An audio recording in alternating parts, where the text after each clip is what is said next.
Good morning, everyone. I am Congressman Huffman. I hope you can hear me okay. The indication on my screen is that we are now live, and so welcome to the Subcommittee on Water, Oceans, and Wildlife and our Magnuson-Stevens Act listening tour for the New England region. To kick us off, we have a welcome message from the Senior Member of Congress from Massachusetts, Senator Ed Markey.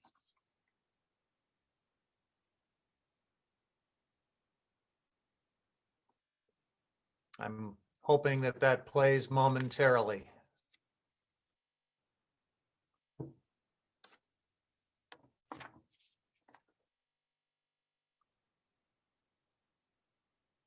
Congressman Huffman, thank you for inviting me to the New England edition of your Magnuson-Stevens listening session. And while I'm unable to join you today, I wish to extend my appreciation to you, to Congressman Moulton, to Congresswoman Pingree, to Congressman Courtney, and Congressman Case for engaging on these issues that are so important to Massachusetts, New England, and all coastal states. And I'd also like to thank our esteemed witnesses and attendees for taking the time to share their perspectives on both our historic fishing industry and the marine environment. And I want to welcome you all to this important and timely virtual conversation. And I also want to say that Congressman Huffman went to Boston College Law School, so it's a welcome home to Congressman Huffman as well. And so you all know that the seafood industry has been hit hard by the COVID-19 pandemic. In the Senate, in the House, we've been working tirelessly to make sure the industry is still afloat when we can make it past this incredible period that we're in right now. COVID-19 has disrupted key domestic and international markets for our fishing and seafood industries. And once this crisis has passed, we need to ensure that we have a sustainable fishing economy, as well as thriving marine ecosystems. Discussions like the one you're about to have are critical to ensuring that we make smart policy decisions as we ramp up conversations to reauthorize the Magnuson-Stevens Act. We must prioritize science-based fisheries conservation and management efforts that are truly collaborative and incorporating the diverse perspective of ocean stakeholders like yourselves. That's central to getting this work done right. And again, I apologize for not being able to join you virtually, but I'm glad that I can at least give you a wholehearted welcome to New England and look forward to learning from your productive and dynamic discussion today. Thank you.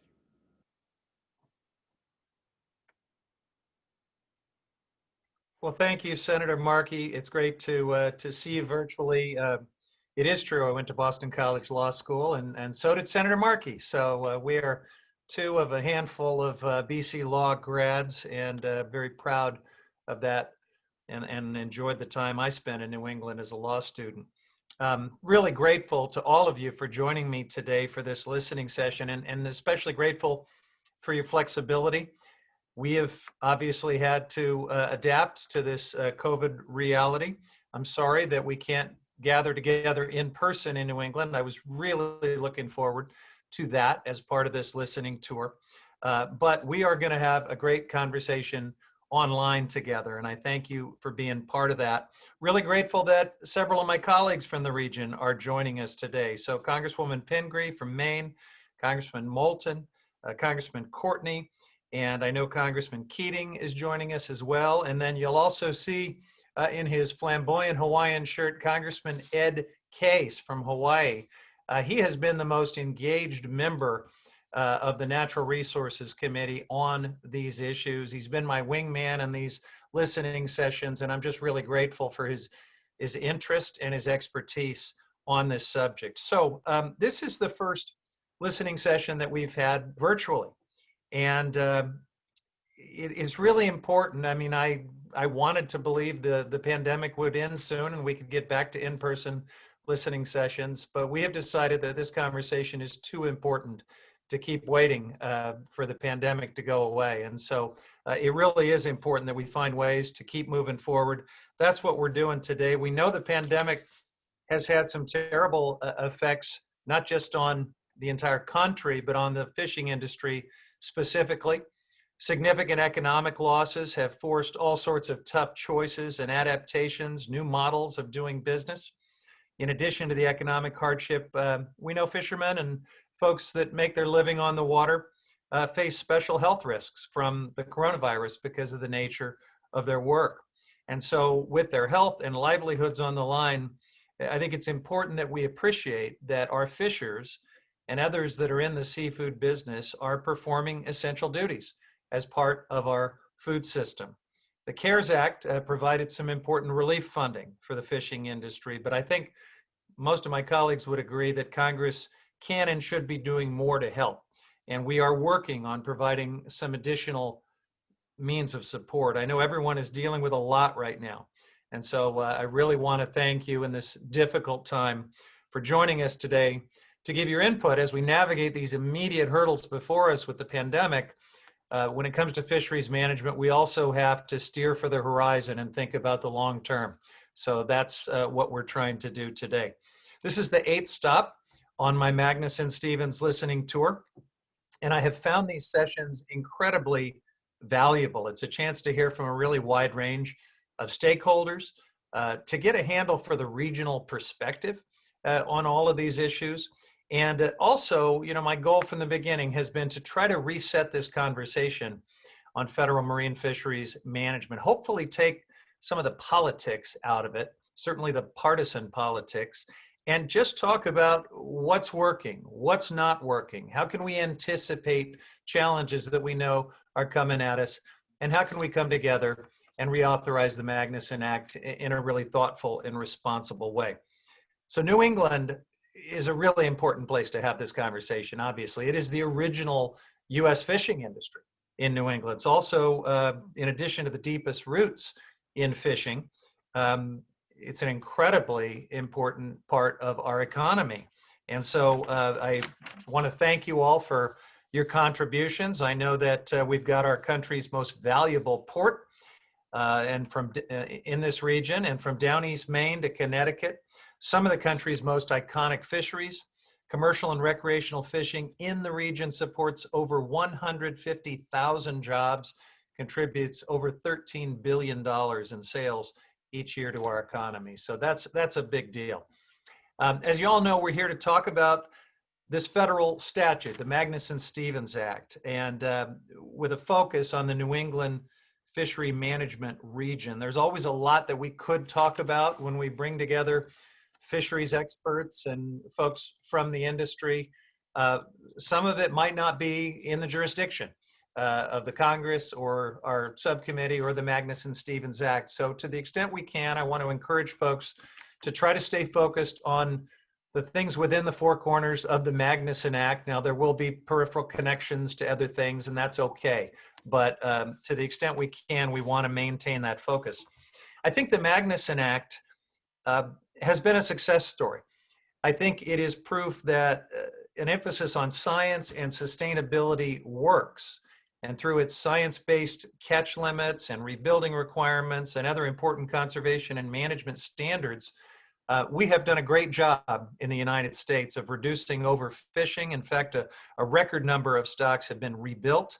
And when this law is implemented correctly, I think it not only is a critical part of our sustainable management of fisheries in the United States, but it's become a model for the rest of the world, and it should continue to be that.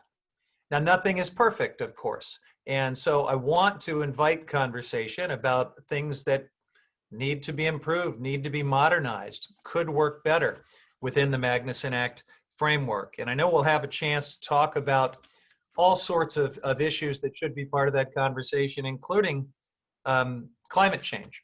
And as we think about the New England regional fishery management region, you're really ground zero. The Gulf of Maine has warmed far faster than virtually any other part of the ocean. Stocks are shifting all over the place. So you really have to talk about our changing climate and think about how this Magnuson framework can anticipate some of the challenges that is going to bring our way.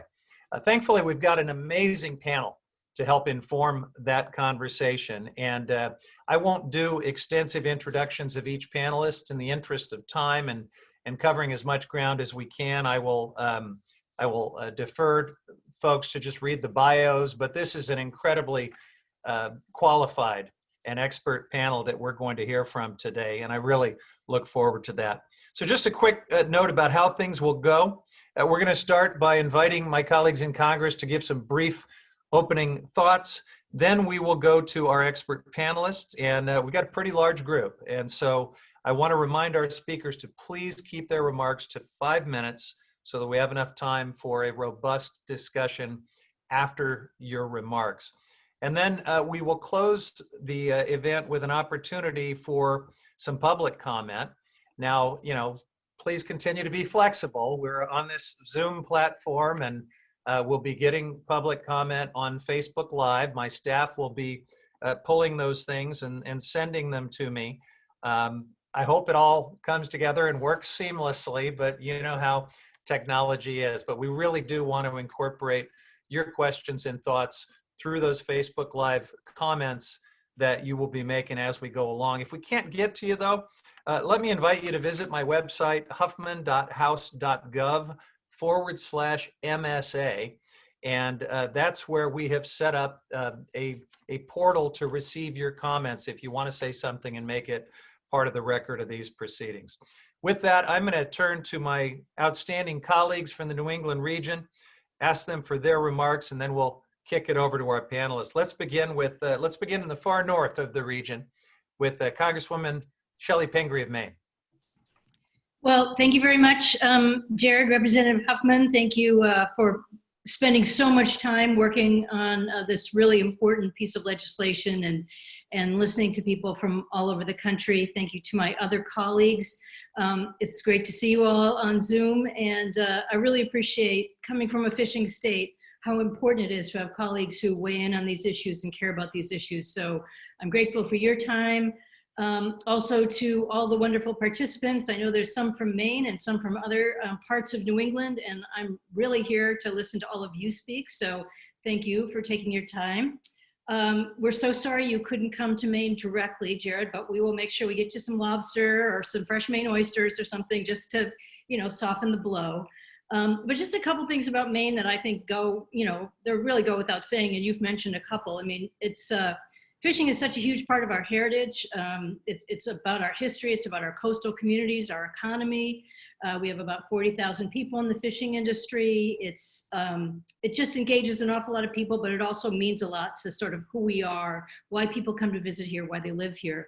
I'm lucky enough to live on one of Maine's offshore islands. So I actually live 12 miles out into Penobscot Bay, and have lived around fishermen and the fishing industry every day of my life. And if I don't get it right, I hear about it every day of my life. So, and you all know what that's like. You mentioned that the Gulf of Maine is warming 99% faster. I think that's one of the most important considerations we have to make now, is thinking about the species that have already shifted, the challenges that they're all facing, and also ocean acidification. That's a huge and growing issue, particularly the shellfish industry. So all of these things just are a really big part of what has to go into this thinking today. And I don't want to, go over it all, because you're all going to say it much more eloquently than me. But I think reauthorizing this bill couldn't be more important to the state of Maine and how this turns out. So I appreciate your open-mindedness. There are some, really critical things that have to go into this about considering the best available science that we can have, looking at ecosystems approach, which is very important to us, managing the forage species, which often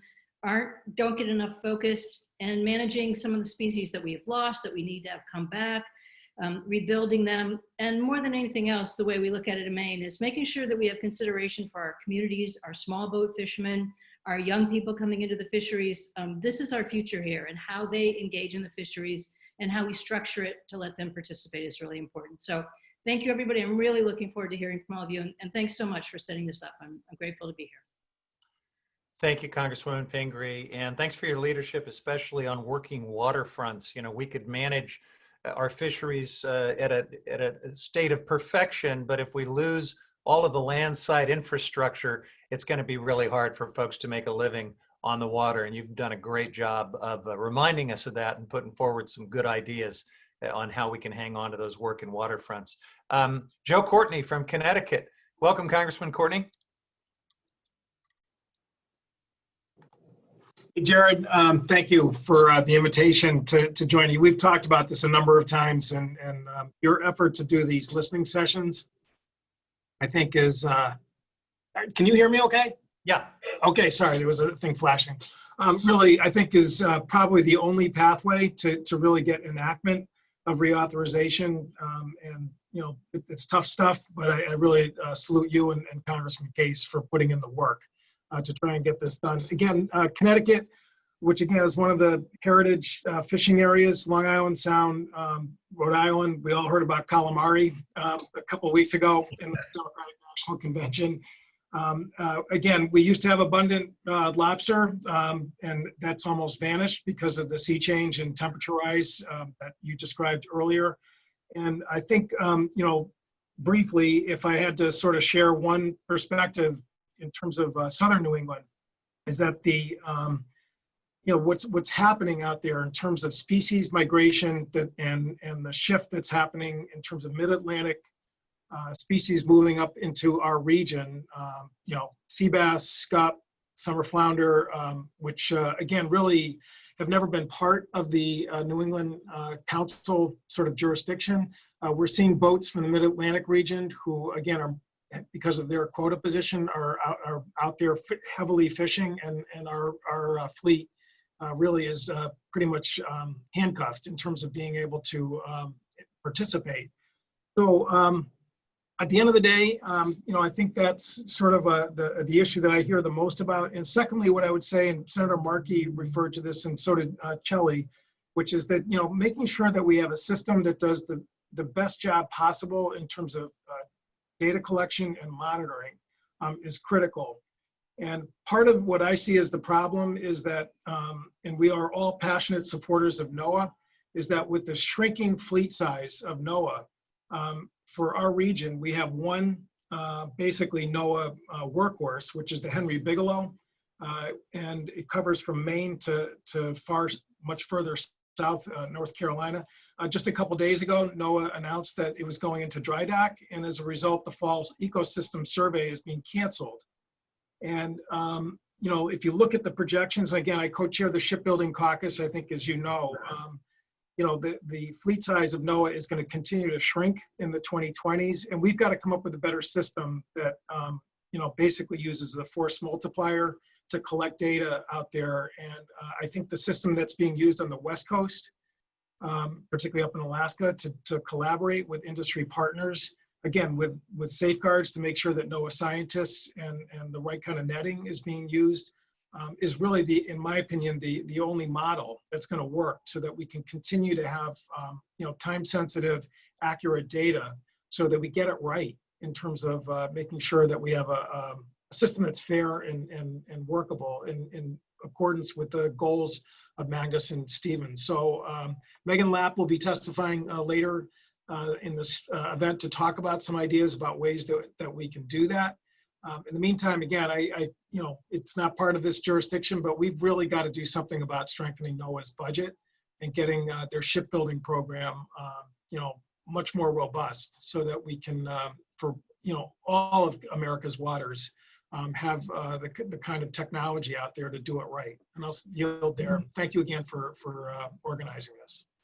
Thank you, Congressman Courtney. Great points and incredible restraint. I've never heard you speak for so long without gloating over a New England Patriots victory. And I want to salute your statesmanship. Now, we had a bad night last night. The Red Sox season ended and the Celtics got eliminated. So I figured I'd leave sports alone today. So. Let's go to Congressman Seth Moulton, who I believe is with us as well.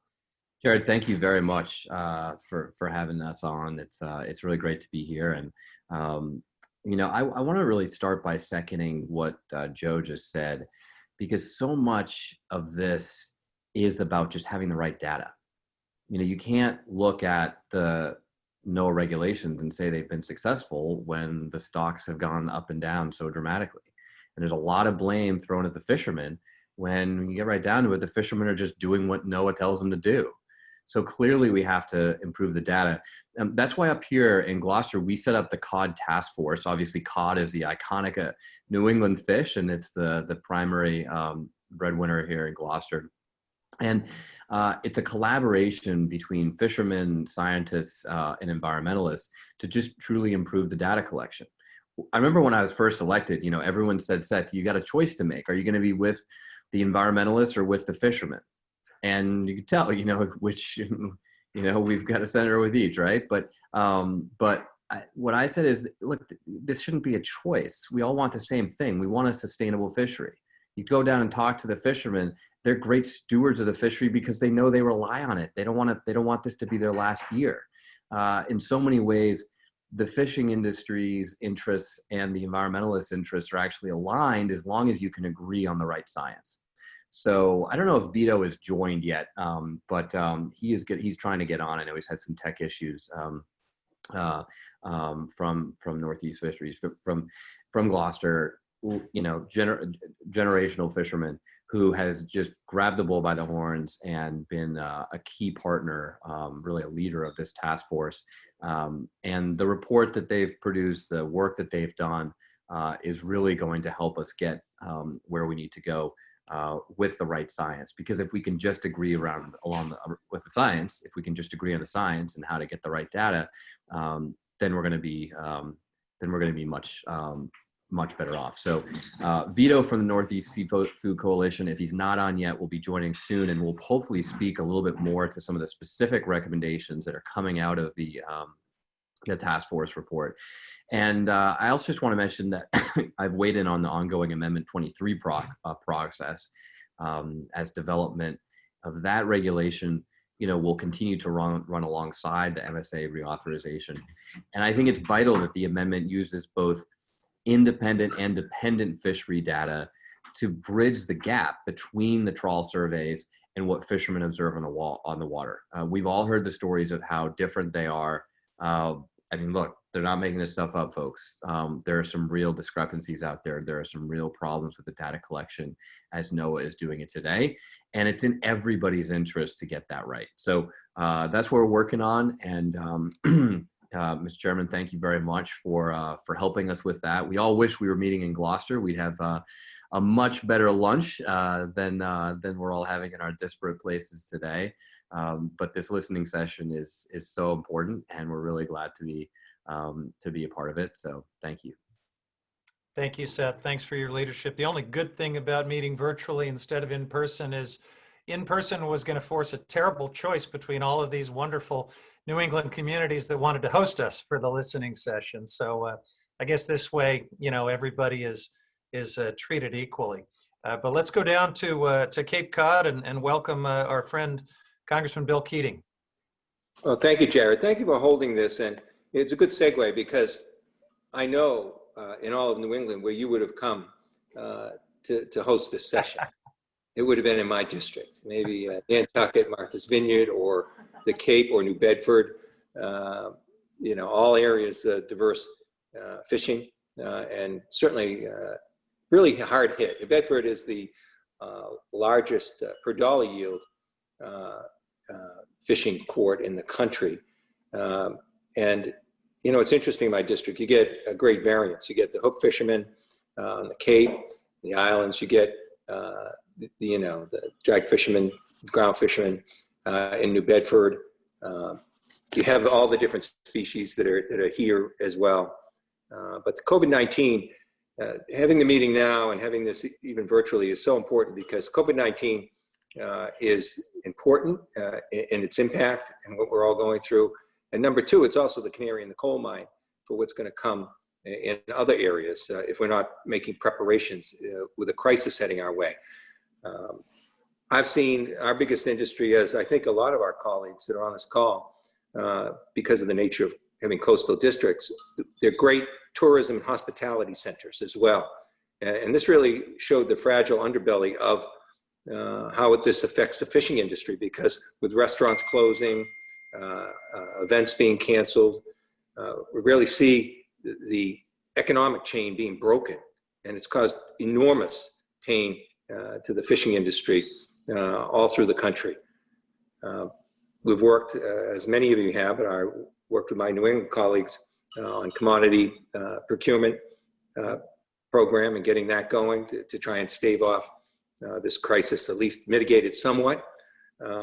But also shows the work we have to do with NOAA and the private sector to expand the type of species of fish that are being used as a staple in our economy, in these industries. And it's an opportunity to teach people more about bringing home fish products and learning how to cook at home. A lot of people don't really know how they can do that.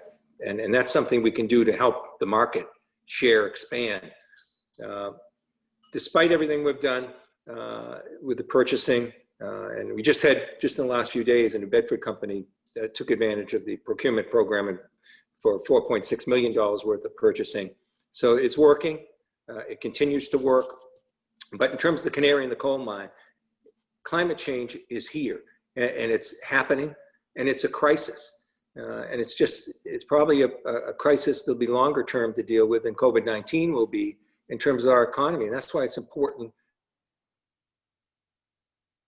Oh, I think we just lost Bill Keating. Oh, there you go. You just got out momentarily.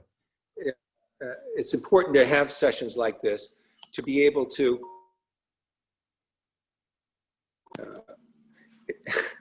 it's important to have, it's my daughter calling me and it's synced. So it's important to have sessions like this because it just shows the crisis that we're in terms of planning and going forward. You know, maybe you could call her and tell her to stop calling tennis. We have a crisis like this. We have to continue. We are learning so much about Bill and his daughter here. So in any case, we've got issues. Yep. Bill was just getting the punchline. You were saying it's so important, and then your daughter keeps preventing you from telling us why it's so important.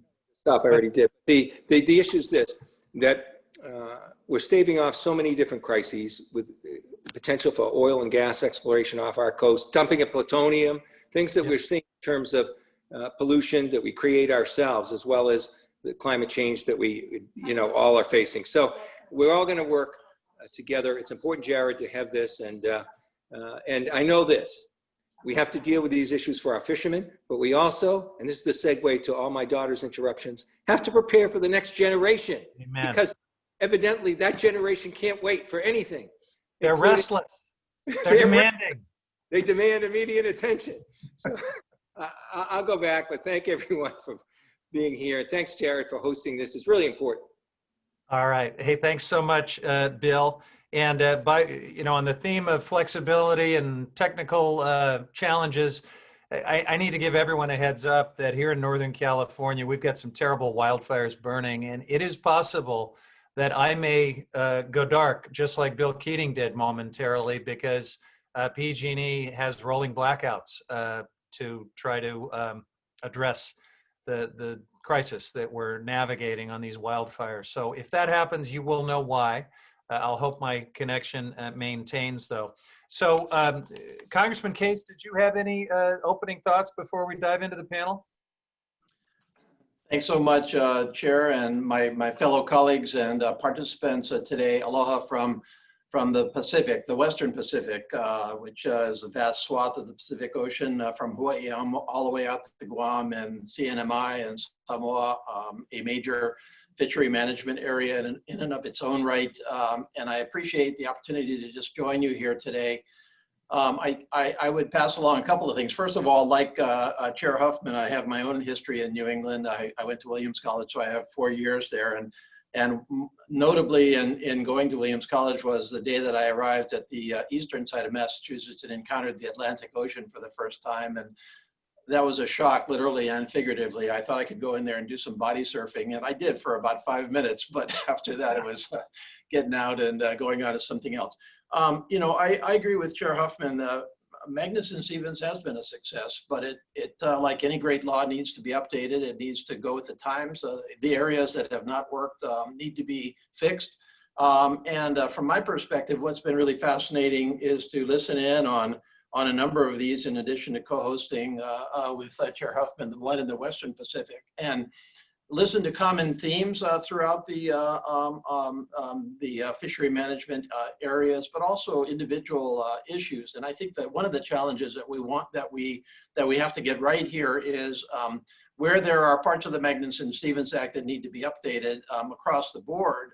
Those are fair game for updating. But I think where we have individual challenges, for example, in the Western Pacific, we have had a number of challenges just in terms of the actual operation of the Fisheries Management Council here, Westpac. And what we don't want to do is, make changes to the law that address issues with Westpac while affecting perfectly good fisheries management councils that we've seen elsewhere in the country. So I think what I'd like to hear from the participants a little bit is the actual operation of the council in New England, what's going right, what's going wrong, where do we need to fix it? Because there's so much entrusted in the councils themselves. I mean, you're the front lines of the actual management of the fishery, the overall goal of sustainability, of preservation of our oceans and reasonable commercial and recreational and indigenous uses of our oceans. So that's what I'm interested in hearing from is, what's going right and wrong in the big picture, and especially how do we fix the management side of it. So thanks, Chair Huffman, for including me. Well, thanks very much, Congressman Case. It's great to be working with you on this. So this is our panel. We're going to hear from industry experts and folks in academia, folks with incredible science credentials to inform us on the New England perspective on the Magnuson-Stevens Act. And we'll begin with Dr. John Hare. Dr. Hare, welcome. You're recognized for 5 minutes. And it might be helpful as you give your remarks if you've figured out how to pin the clock. You're gonna want to keep an eye on that. It's helpful. We can walk you through how to do that if you haven't figured it out. But I haven't figured it out. Yeah, and I'll just get started, and hopefully I'll be within 5 minutes because I think I should. But I do want to thank you, Congressman Huffman, for having the panel, for hosting us. I'm John Hare. I'm director of the Northeast Fisheries Science Center as part of NOAA Fisheries. And as you said, Congressman, Magnuson-Stevens Fisheries Management Conservation Act has greatly limited overfishing at the national scale. And this achievement really isn't touted enough. We've been quite successful using this act. As of the end of 2019, which you also discussed, we're at an all-time low for the number of stocks experiencing overfishing. The bill recognized that decisions made by stakeholders informed by science are robust and lasting. And we have made a lot of progress largely through the structures of the regional fisheries management councils and the requirements of Magnuson-Stevens. Sitting here in New England, it is fair to ask, if Magnuson-Stevens has been so successful, why do we have a number of stocks that aren't recovering? We have Gulf of Maine cod, Georges Bank yellowtail flounder, southern red hake, mid-Atlantic winter flounder.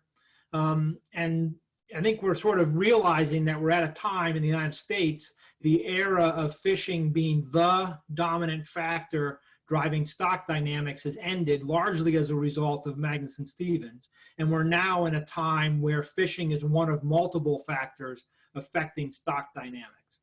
So what are these other factors? I think we know them well. Some of them have been mentioned already, but we have a hard time including these in our science and our management. Some of these factors include changing climate conditions, changing market conditions, changing species distributions, habitat destruction, contaminants, changing predator-prey interactions, misreporting of data, and new ocean uses. And these multiple factors have been affecting fisheries all along, but we now have controlled for fishing effort, so these other factors are becoming more important relative to fishing effort, or these other factors are becoming more important because their magnitude is increasing, such as the effect of changing climate conditions. So where do we go? Ecosystem-based management is the direction that we need to move. NOAA Fisheries recognizes this. Our mission is to provide vital services for the nation, productive and sustainable fisheries, safe sources of seafood, the recovery and conservation of protected species, and healthy ecosystems, all backed by sound science and an ecosystem-based approach to management. So to be clear, as we move forward with an ecosystem-based management within the structure of Magnuson-Stevens Act, we need to keep the participatory management informed by participatory science with the goal of sustainable fisheries for now and for the future. And to this end, Magnuson-Stevens Act provides the current flexibility that we need to move in this direction. So then the question is, well, how do we do this if we have the tools that we need? We need to understand and forecast the effect of changing climate on fisheries. We need to better link socioeconomics into fisheries science and decision making. We need to reevaluate spatial management and governance structures. We need to continue our habitat restoration activities and better understand the link between habitat productivity and fisheries productivity. We need to incorporate predator-prey dynamics into assessments and management. We need to work with the coexistence of competing ocean uses using an ecosystem-based approach, including wind energy development, aquaculture, protected species conservation. We need to improve our fisheries monitoring systems through a transition to electronic reporting and electronic monitoring. And we need to do so in a collaborative and participatory manner consistent with the structures established by the Magnuson-Stevens Act, all backed by sound science and using an ecosystem-based approach to management. So NOAA Fisheries released a climate science strategy in 2015, an ecosystem-based fisheries roadmap, ecosystem-based fisheries management roadmap in 2016, and a stock assessment improvement plan in 2018. These three documents lay out a path for adopting ecosystem-based management approaches in the context of Magnuson-Stevens Act. And we are working actively in the region with the New England Fisheries Management Council, Mid-Atlantic Fisheries Management Council, Atlantic States Marine Fisheries Commission, following the guidance developed in these documents. We're developing risk assessments, working on management strategy evaluations, tracking and reporting on the state of the ecosystem, and improving our stock assessment process as a few examples. And we're doing so in partnership with our council members. There are a number of scientific challenges advancing EBFM, ecosystem-based management, including data collection, analytical approaches, and integrative modeling. But this work can be done, and we can build on the success of Magnuson-Stevens Act. And the agency, Northeast Fisheries Science Center, NOAA Fisheries, NOAA, is committed to supporting Magnuson-Stevens and ecosystem-based approaches to management in collaboration with our partners and stakeholders. So thank you for the opportunity to speak. All right. Thanks so much, Dr. Hare. We'll go to Dr. Kathy Mills next. Welcome, Dr. Mills. You're recognized for 5 minutes. Great. Well, thank you so much for inviting me to speak here today. My name is Kathy Mills. I'm a scientist at the Gulf of Maine Research Institute in Portland, Maine. My research focuses on understanding changes in the Northeast U.S. marine ecosystem, fish populations, and fisheries. And today, I'll describe a few of those changes and propose several recommendations for how the reauthorization of the Magnuson-Stevens Act may help advance climate resilience and adaptation in New England's fisheries. So ocean waters off the Northeast U.S. are warming 4 times faster than the global average, which is faster than nearly any other region of the world. In addition, the strong warming trend has been punctuated by marine heat waves, first in 2012 and again in 2016, 2018, and 2020. As waters warm, the productivity of some fish stocks changes. For example, in our research and in other comments you've heard today, we've determined that rising ocean temperatures were associated with declines in recruitment of Gulf of Maine cod and southern New England lobster populations. In addition, we are observing widespread shifts in the spatial distributions of many marine species. Many species are moving northward, and some species that have historically been distributed further south, such as black sea bass, are now being routinely observed in the Gulf of Maine. These shifts are altering fishing opportunities and benefits to communities along the Northeast coast. As we've heard already, the Magnuson-Stevens Act has supported important advances in fisheries management that have increased the biomass of fish stocks, reduced overfishing, and placed our fisheries in a more sustainable state. However, our current fishery management system is largely static and dependent on past experiences to set expectations for the future. As conditions change, the past is no longer a reliable analog. Accommodating the effects of climate change will require a more dynamic and forward-looking approach to fisheries management that will need new tools, processes, and guidance. I offer you 3 recommendations to consider as steps toward ensuring sustainable and valuable fisheries in the future. The first is to maintain the ecological benefits that have been achieved by recent Magnuson-Stevens Act reauthorizations. These measures have helped reduce overfishing and rebuild fish and invertebrate populations. Healthy populations with robust size and age structure, large reproductive females, and biomass buffers can better withstand disruptions. So maintaining healthy populations is a critical first step toward climate resilient fisheries. I also want to emphasize the importance of maintaining and strengthening monitoring programs and fishery science. National Standard 2 requires that fishery conservation and management measures be based on the best scientific information available, and it's becoming increasingly important that we know how the ecosystem, fish and invertebrate populations, and fisheries are changing. Expanding ecosystem and fishery monitoring programs, including cooperative programs with industry, modernizing our observing technologies and data infrastructure, supporting integrative fishery science, and applying research to management will all be needed in the context of climate change. And finally, there are many ways in which we need to incorporate climate change considerations into our fishery management process to enhance the capacity for operating under changing conditions and increasing uncertainty. The first point I want to make here relates to management jurisdictions. As species move across management jurisdictions, management bodies need processes in place to coordinate or adjust authority. These arrangements should support management of emerging fisheries and also align stakeholder participation with their fishery interest. The second element of this relates to the stock assessment and quota setting processes. Stock assessments provide the scientific information on which fishery management is based, yet they typically do not quantify the influence of physical and ecosystem conditions on stock performance. Approaches that evaluate and account for interactions between climate change, ecosystem considerations, species distributions, and population dynamics will be increasingly important for developing reliable stock projections and determining management reference points. Further, the risk associated with the ecosystem state and uncertainty should be considered when establishing allowable catch levels. And the final point I want to address related to incorporating climate into fisheries management relates to our allocation arrangements. Some allocation arrangements are already limiting fishers' adaptive capacity. Quota allocations for certain species were established decades ago based on historical fishing patterns, at a time when no one had envisioned the potential for the types of species shifts we're now seeing. Developing durable processes for more flexibly providing access to stocks as they move into new areas will be essential for ensuring ongoing fishing opportunities. So with that, I'll conclude. Thank you again, and I welcome questions and also look forward to hearing comments from the other panelists. Thank you. Appreciate that, Dr. Mills. Let's go to Dr. Kelly Chris next. You're recognized for 5 minutes, Dr. Chris. Hi, everyone. First of all, I just want to apologize. There is construction happening in the unit above me, so if that becomes too distracting, could somebody flag and apologies. So with that, good.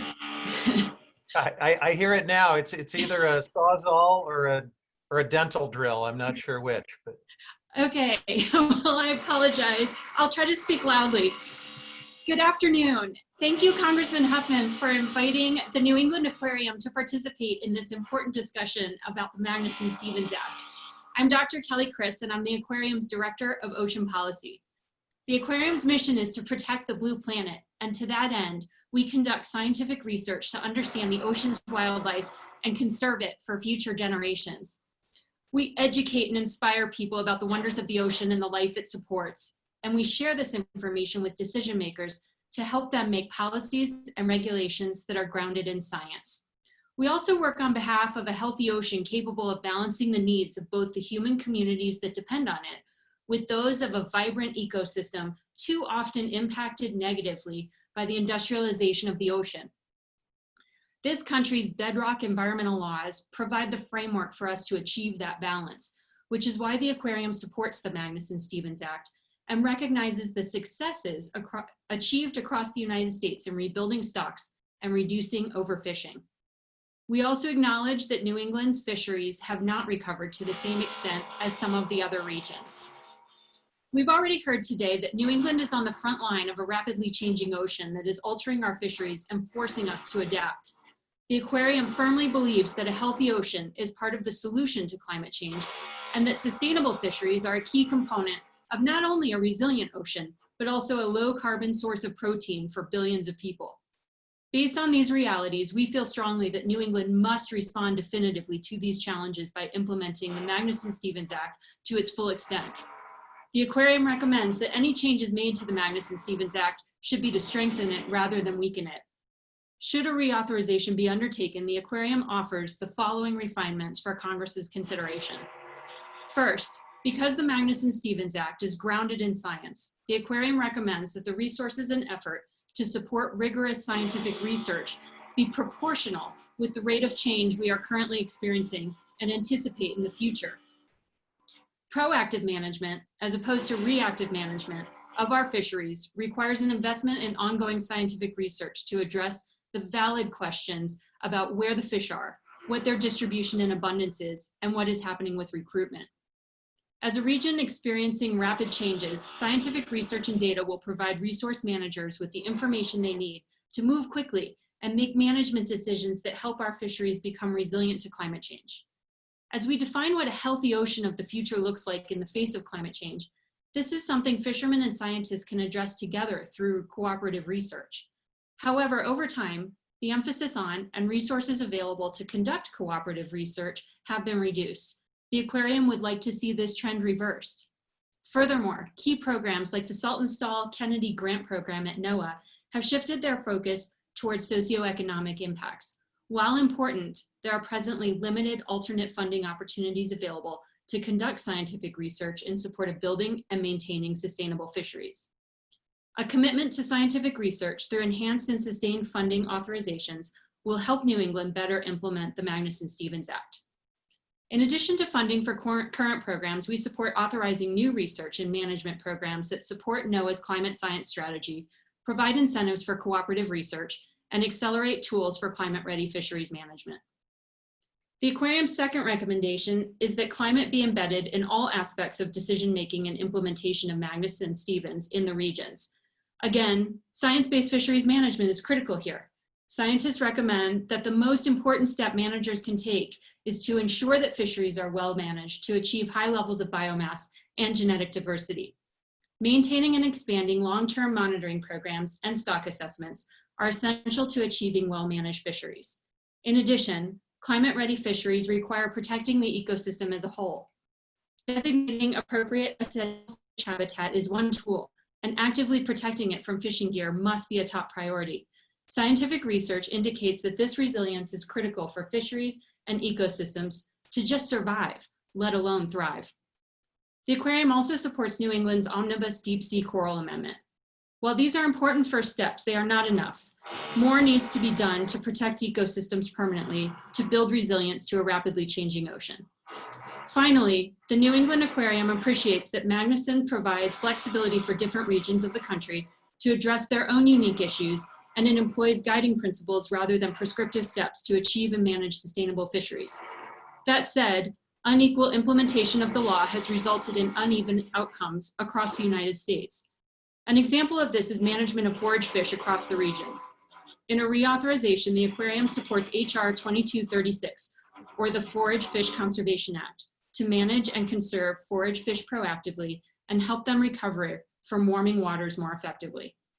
Thank you again for this opportunity to share the aquarium's perspective today.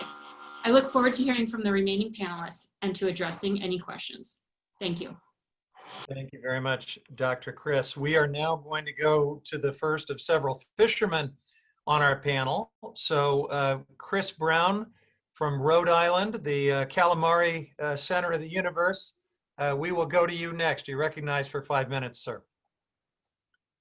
Okay, thank you very much. Appreciate being able to join you today.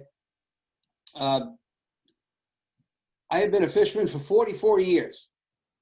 44 years in the same body of water of southern New England. And boy, if you see my mother, please don't let her know, because she thinks I've been a piano player in a house of ill repute and would break her heart. As you can see, I'm not going to roll like the rest of everybody else. It's just not who I am.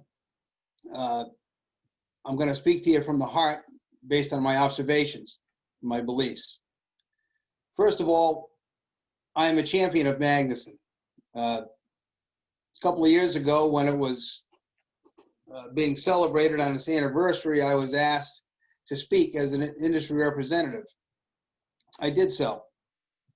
I don't speak by virtue of politics or preference or sport or commercial. I speak from the experiences it has given me and my family. In the early 90s, late 80s, early 90s, I barely made enough money to live. I had trouble paying all the bills. 20, 30 years later, after Magnuson has matured, been modified, improved, enhanced, increased its level of testicular fortitude, my income has gone up 6 or 7-fold. Suddenly there is enough money to pay the bills. So even though you hit a bunch of bumps in the road, it takes you to a better place over time.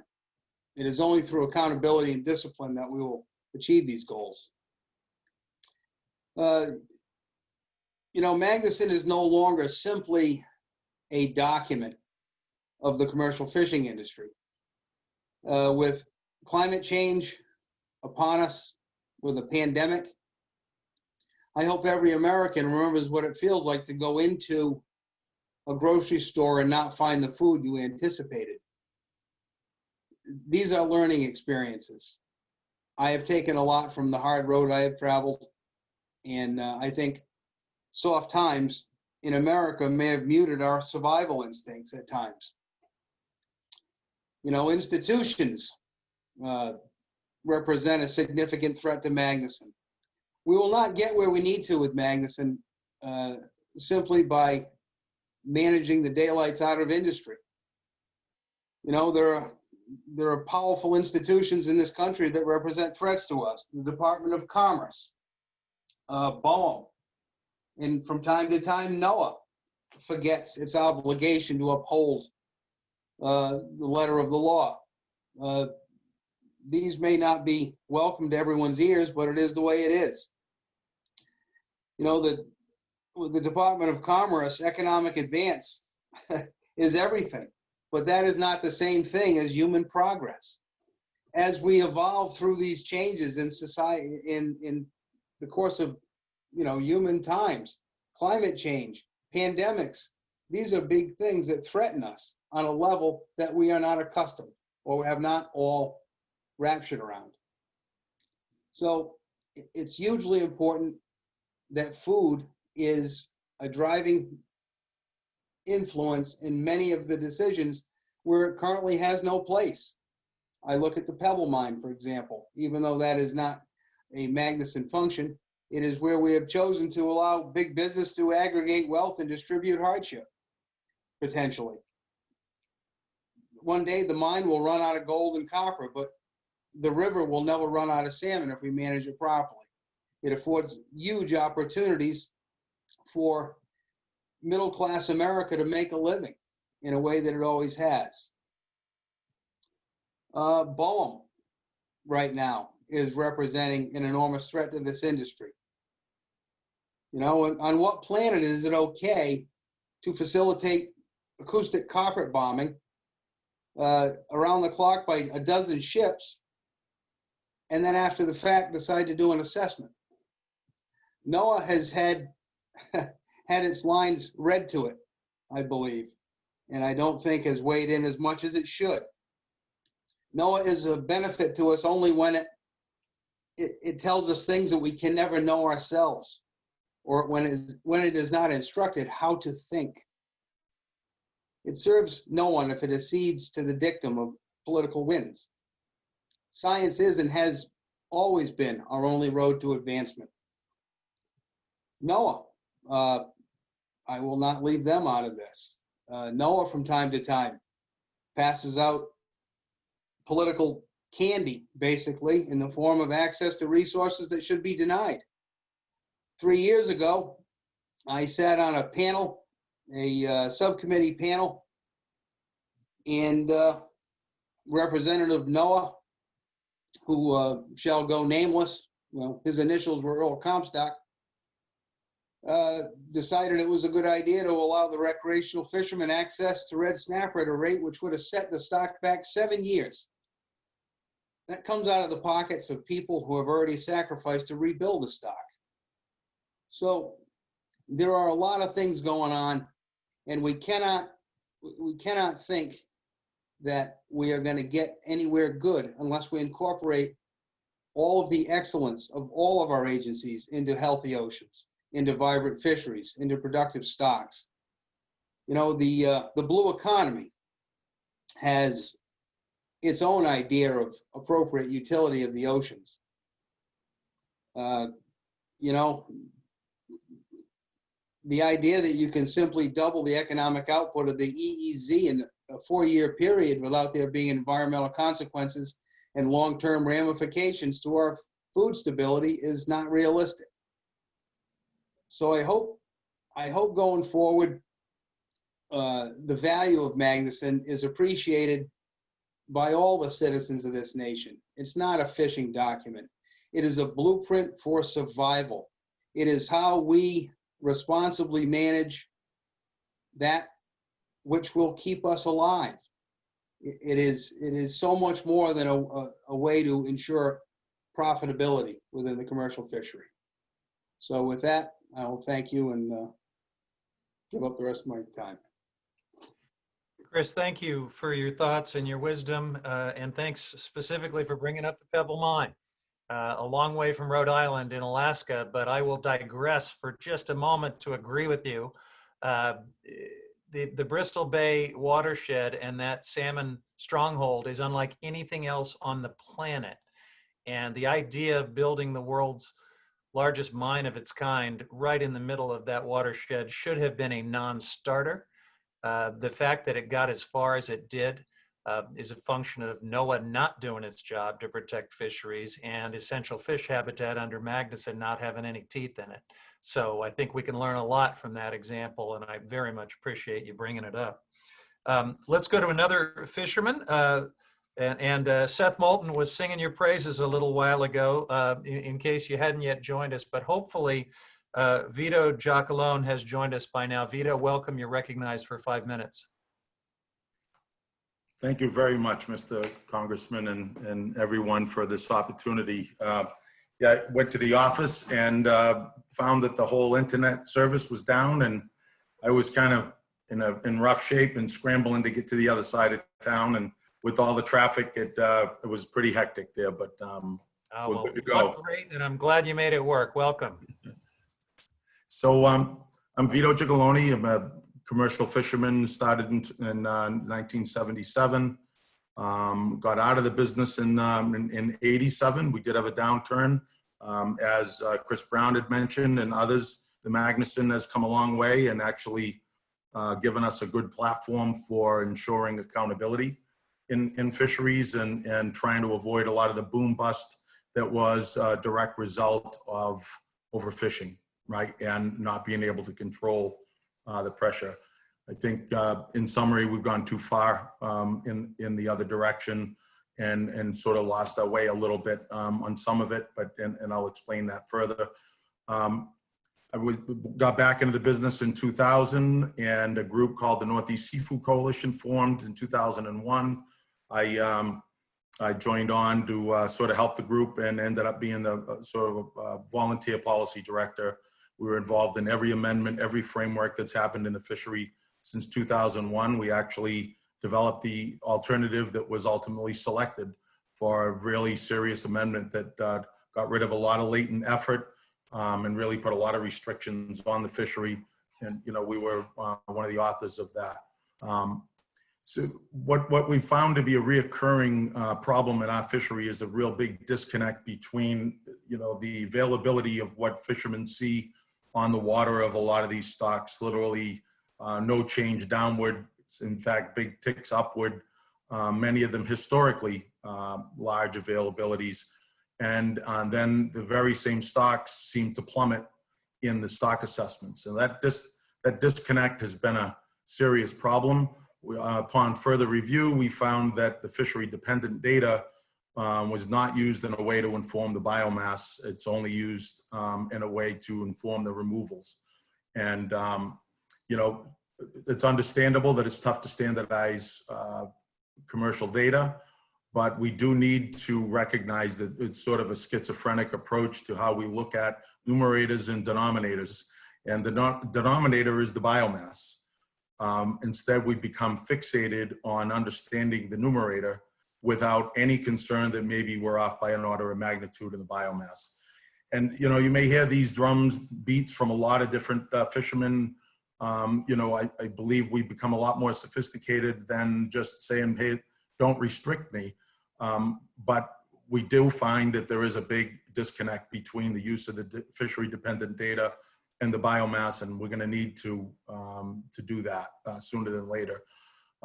Flexibility and having some humility and understanding what that biomass may be.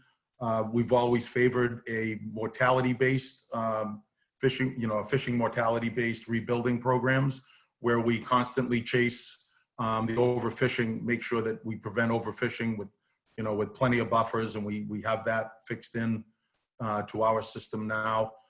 It's a moving target, and we've got to admit we don't always get it right, and that's on the fishermen and the science. So I think more could be done in not trying to project biomasses, especially we feel it's an inconsistent logic that all this climate change discussion that we totally recognize is real, and we all need to be vigilant of it. I'm pleased to report that the important stocks in our region are being caught at record rates. Even the scientific assessments agree that many of these stocks are at historic highs. We have a handful of stocks that seem to be a disconnect between what fishermen have seen in the past and what fishermen are seeing now, and then the stock assessment. So that's been a big problem. In 2010, the Magnuson reauthorization, well, I should say the reauthorization 06 caused all fisheries to have a hard total allowable catch, accountability measures, you know, set ABCs. There was a lot of important information that was taken out of that amendment. I mean, the amendment of the Magnuson. And for our fishery to come into compliance for when the deadline was 2010, we went with sectors. Sector management is a non-Lapp catch share, which are basically harvesting cooperatives of fishermen. We basically went light years ahead in eliminating discards, eliminating the input controls of trip limits and days at sea, and instead going in direct measure of what was being caught. A lot of folks thought we'd never survive that, and actually fishermen were very selective. Another thing that's not recognized well in a multi-species fishery is that most of these stocks have a pretty discrete footprint to them. So avoiding fish stocks is much more doable than people think. A lot of the assessments are not able to capture that. And that's why we think we have to have a modification in the way we look at fishery dependent data in stock assessments. I have to report we have probably one of the most conflicting amendments that I've ever been involved in ongoing right now, which is Amendment 23. It aims to alter dramatically the coverage rate for at-sea monitors in our fishery. Historically, our fishery prior to 2010, we had less than 3% of coverage. Starting in 2010, we had as much as 38% and no less than 20% coverage. Fishery was, we were as advocates all on board with going down the road of getting all this additional fishery dependent data, because surely that would correct the science, it would find itself, and we would stabilize. We didn't want all the quotas to be high. We had some quotas we felt were probably a lot higher than the biology would support, and a lot of others were a lot lower than biology would support. So we thought the additional data would right size it, and it didn't. So we've had a huge contraction in the fishery. For the first time in my life, seeing a contraction in the fishery. I don't mean biologically, I mean the human environment. We went from 400 vessels to 260 to 179 through this catch share period. I'm not complaining about catch shares. We're relying on science that still needs to be more dynamic. It needs to be more flexible. We can't wait 3 years for it to catch up. I think Dr. Hare is an advocate of this as well. We share a vision to try to get fishery dependent data and fishery surveys to be more representative of the biomass, and I think that would fix a lot of things. Instead, what we're doing here is we're going to more likely look at 100% industry funded monitoring on a fishery that was declared a disaster in 2012 economically. The total gross revenue of the fishery and groundfish is about $50 million, and the cost of monitoring at 100% would be somewhere between $6 and $8 million annually. That's nearly 20% of between 15 and 20% of the ex-vessel revenue. Literally all of the small vessels, because it's a per diem cost, so there's no way to scale it to smaller vessels. All of the small vessels and underachieving larger vessels will be insolvent as a result of the vote to go to a higher coverage to remove more uncertainty. Now, for those of you that are statisticians and scientists, the CVs in the data coming out of our 30-day moving window with weekly and daily reporting going on are in single digits.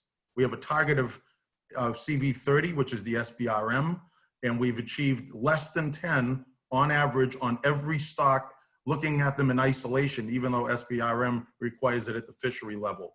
Yet this fishery is destined to receive an industry-funded requirement to fully fund a 100% certainty monitoring program. Now, make no mistake, we're not afraid of monitoring. Let the monitoring come. What we don't want to do is to have managers assign a mortgage, a 30-year mortgage on this fishery for a mansion that no one can afford simply because there's 2 years or a year and a half worth of federal funding sitting in the coffers. They're going to spend it all at once. When that money runs out after all this COVID and the fiscal realities come to roost, there will be no money for monitoring. And basically you have an insolvent fishery. Yep. So we're hoping that, Magnuson has national standards. We're supposed to be fair and equitable across the board. We're supposed to be careful about not losing fishing communities. We realize that the science trumps and overfishing trumps the concern for fisheries and the national standards. We understand that, but this fishery has not overfished in the front mirror. In other words, every TAC that's been given to this fishery since 2004, we've underachieved it and only met them a couple of times. It's in retrospect. This is a big subject, and I definitely want to come back to the monitoring issue. It's a great, super important subject, but I think we're going to have to keep moving. So let's put a pin there, and we're going to come back and talk a little more about monitoring. But I very much appreciate your testimony. We're going to go next to another fisherman, for Eric Hess from the Cape Cod Fishermen's Alliance. Mr. Hess, you're recognized for 5 minutes.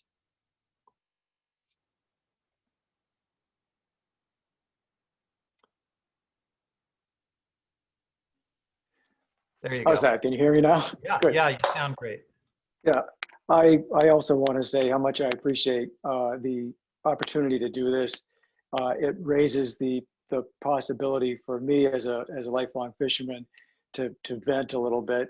We all have things that we think about and we muse about as we spend our time on the water, and certainly accountability in New England's ground fishery is one of those big issues for me. But Magnuson is such a wide-ranging piece of legislation that there are several other issues that I feel are important and that could be addressed here. Just a little bit about me. I fish in a small boat fishery. The Cape's shallow harbors really only support boats up to about 50 feet. So most of us, you can see a couple boats in the background that I fish on. Most of us fish in the 30 to 40 foot size boat range. And our issues are slightly different than the larger steel boats in New Bedford and Gloucester. We're all part of the same fishing community and ultimately have the same concern about resources. We just approach them differently sometimes. I fish for cod and haddock in the winter. Our historically, our fishery here for cod has been a hook fishery, and it's gone on for several hundred years on Cape Cod.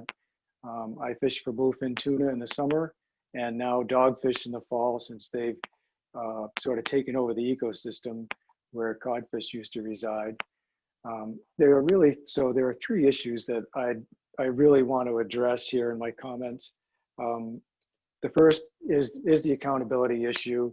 I feel slightly different than Vito. Codfish has always been a special thing for hook fishermen on the Cape. It was the one species that was here all winter. People had lots to choose from in the summertime, and with its disappearance, you know, lots of people have gotten out of the business, and there's a handful of us that have moved on into haddock and other fisheries. So I have done that, and yet I feel like part of the issue with cod is still our responsibility, and monitoring is a way to correct that. There are some cost issues. Obviously, there's money right now to cover a year or two worth of monitoring. Down the road, I've participated in a pilot project for electronic monitoring, and I feel like for small boats, it's the only solution. Once the cameras are on there and you've achieved a certain level of accuracy with your reporting, they back way off on the audit rate of your tapes like they do on the West Coast, and the cost for it goes down drastically. If you continually can't figure out how to be accurate with what you're actually catching and discarding, then your audit rate will stay high, and as a result, your cost for monitoring will stay high. That's one thing. I believe that monitoring is important and that we need more monitoring in the fishery. We have a quota-based fishery, and we've never had the adequate monitoring to ensure that quotas aren't being exceeded. The second one is in the bluefin fishery. I think the science in the fishery has always been a little weak, and you know, all of a sudden in New England, we've been overrun with bluefin, not just of the giant sizes that we're used to catching, but also now we're starting to see lots and lots of small fish. So we have a parallel industry developing with our commercial large fish fishery, and that is a charter boat industry and a recreational fishery for small size fish. At the same time that we're being told that the stock assessment is indicating a dearth of these smaller size fish. And we feel that that's based on information coming out of the mid-Atlantic, where that fishery has sort of transferred from the mid-Atlantic into our waters, and perhaps is not, you know, they're not capturing that information the way they used to. So unfortunately, we don't have the jurisdiction to chase these fish beyond the Hague line, which seems like the direction they're headed. But in the short term, to be absolutely inundated with fish, the result of decades of fishery management and adhering to quotas, and then be told, oh, you're going to have to take a 30% reduction, it's hard to take. So I have some ideas, and I will submit a written statement about that. The last one is about trade, and I realize I'm getting to the end of my time, but you know, we've seen a resurgence in haddock here as an example in New England. Haddock is a sort of a local alternative to cod. Cod we could sell all over the country, it's recognized. Haddock is more of a New England fish, and unfortunately, even as haddock have come back, we've had to compete with this Icelandic fishery that is a hugely robust fishery, and you know, kudos to them for sound management, and they have a large size fish. They've really done a good job with their inshore fisheries, and to, you know, put protectionism on that import of their fish on that basis alone, I feel would be unfair. However, there are things like nationalized health care and unemployment insurance for seasonal fishermen, as well as the huge level of infrastructure support that goes beyond just you know, loan programs. They actually buy equipment, cranes, you know, they build roads, they build wharves to support this industry in that country. I think that, you know, may qualify for another look and a reauthorization to see if it exceeds, you know, the level playing field that we shoot for when we're allowing fish import. So those are just a few of the things I'm concerned, and as I say, I'll submit those in writing. Thank you. Well, thanks very much for your thoughts, Mr. Hess. We're going to go next to Megan Lapp. Ms. Lapp, you are recognized for 5 minutes. Welcome. Thank you, Mr. Chairman. Thank you very much. I would just want to say thank you for the opportunity to speak today. My name is Megan Lapp, and I'm the General Manager of Seafree Shoreside in Point Judith, Rhode Island, as well as the Fisheries Liaison for Seafree Shoreside and Seafreeze Limited, our sister company, also located in Rhode Island. We operate 3 commercial fishing vessels, and we service many others by unloading, packing and processing, and selling the catch from vessels home ported in our state, as well as other East Coast states that unload with us. There are many things that I could speak to regarding the Magnuson Act today, but I want to give you a couple of solid recommendations that you can actually act on.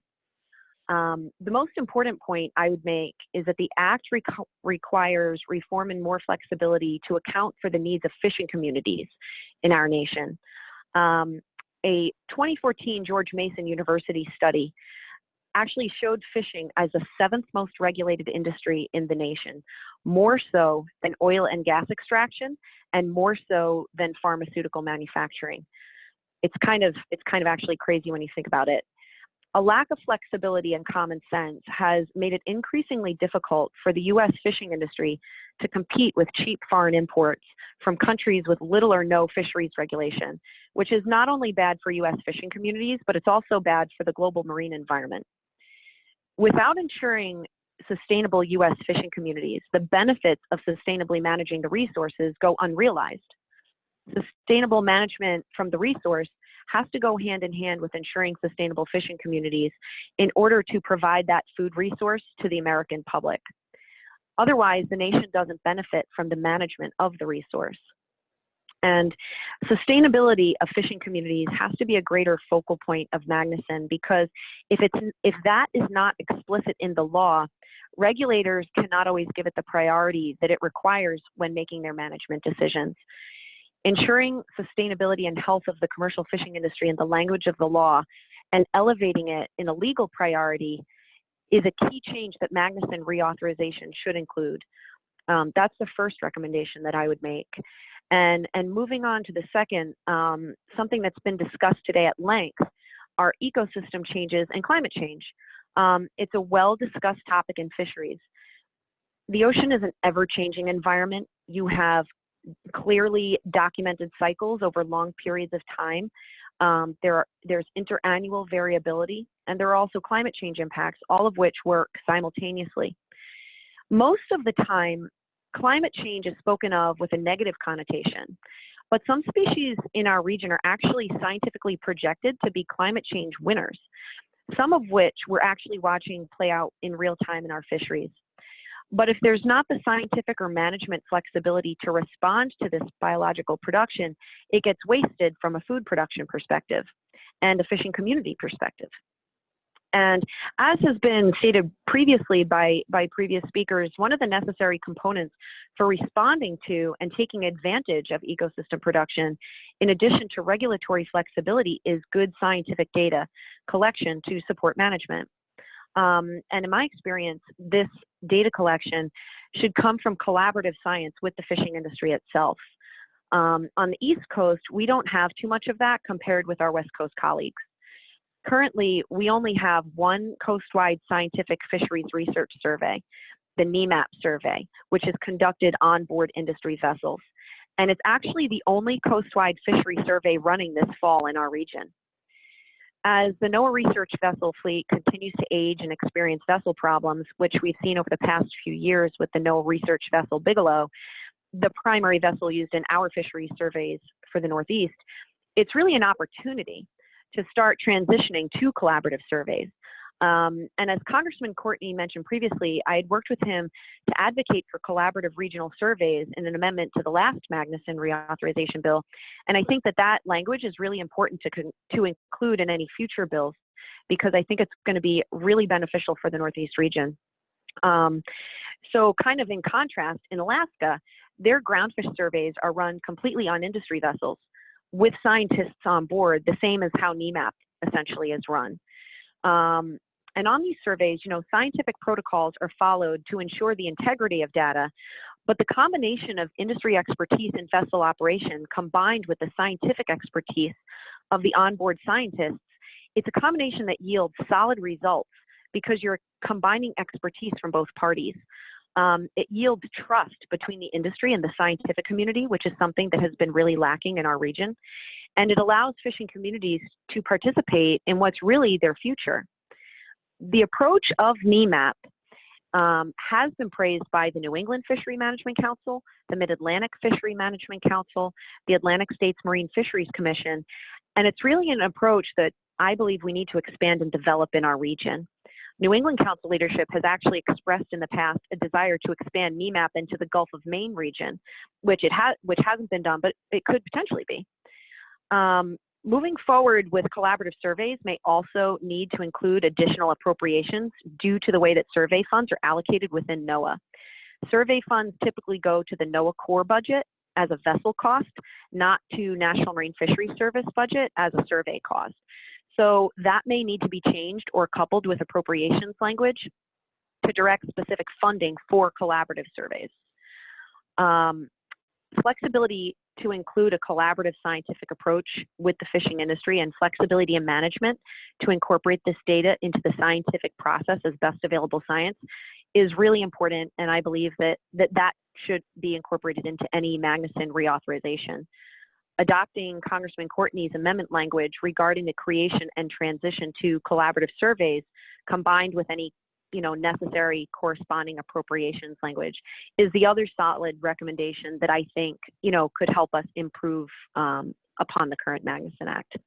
So those are my two recommendations, and that's my input. And thank you very much, Mr. Chairman, for the time to listen.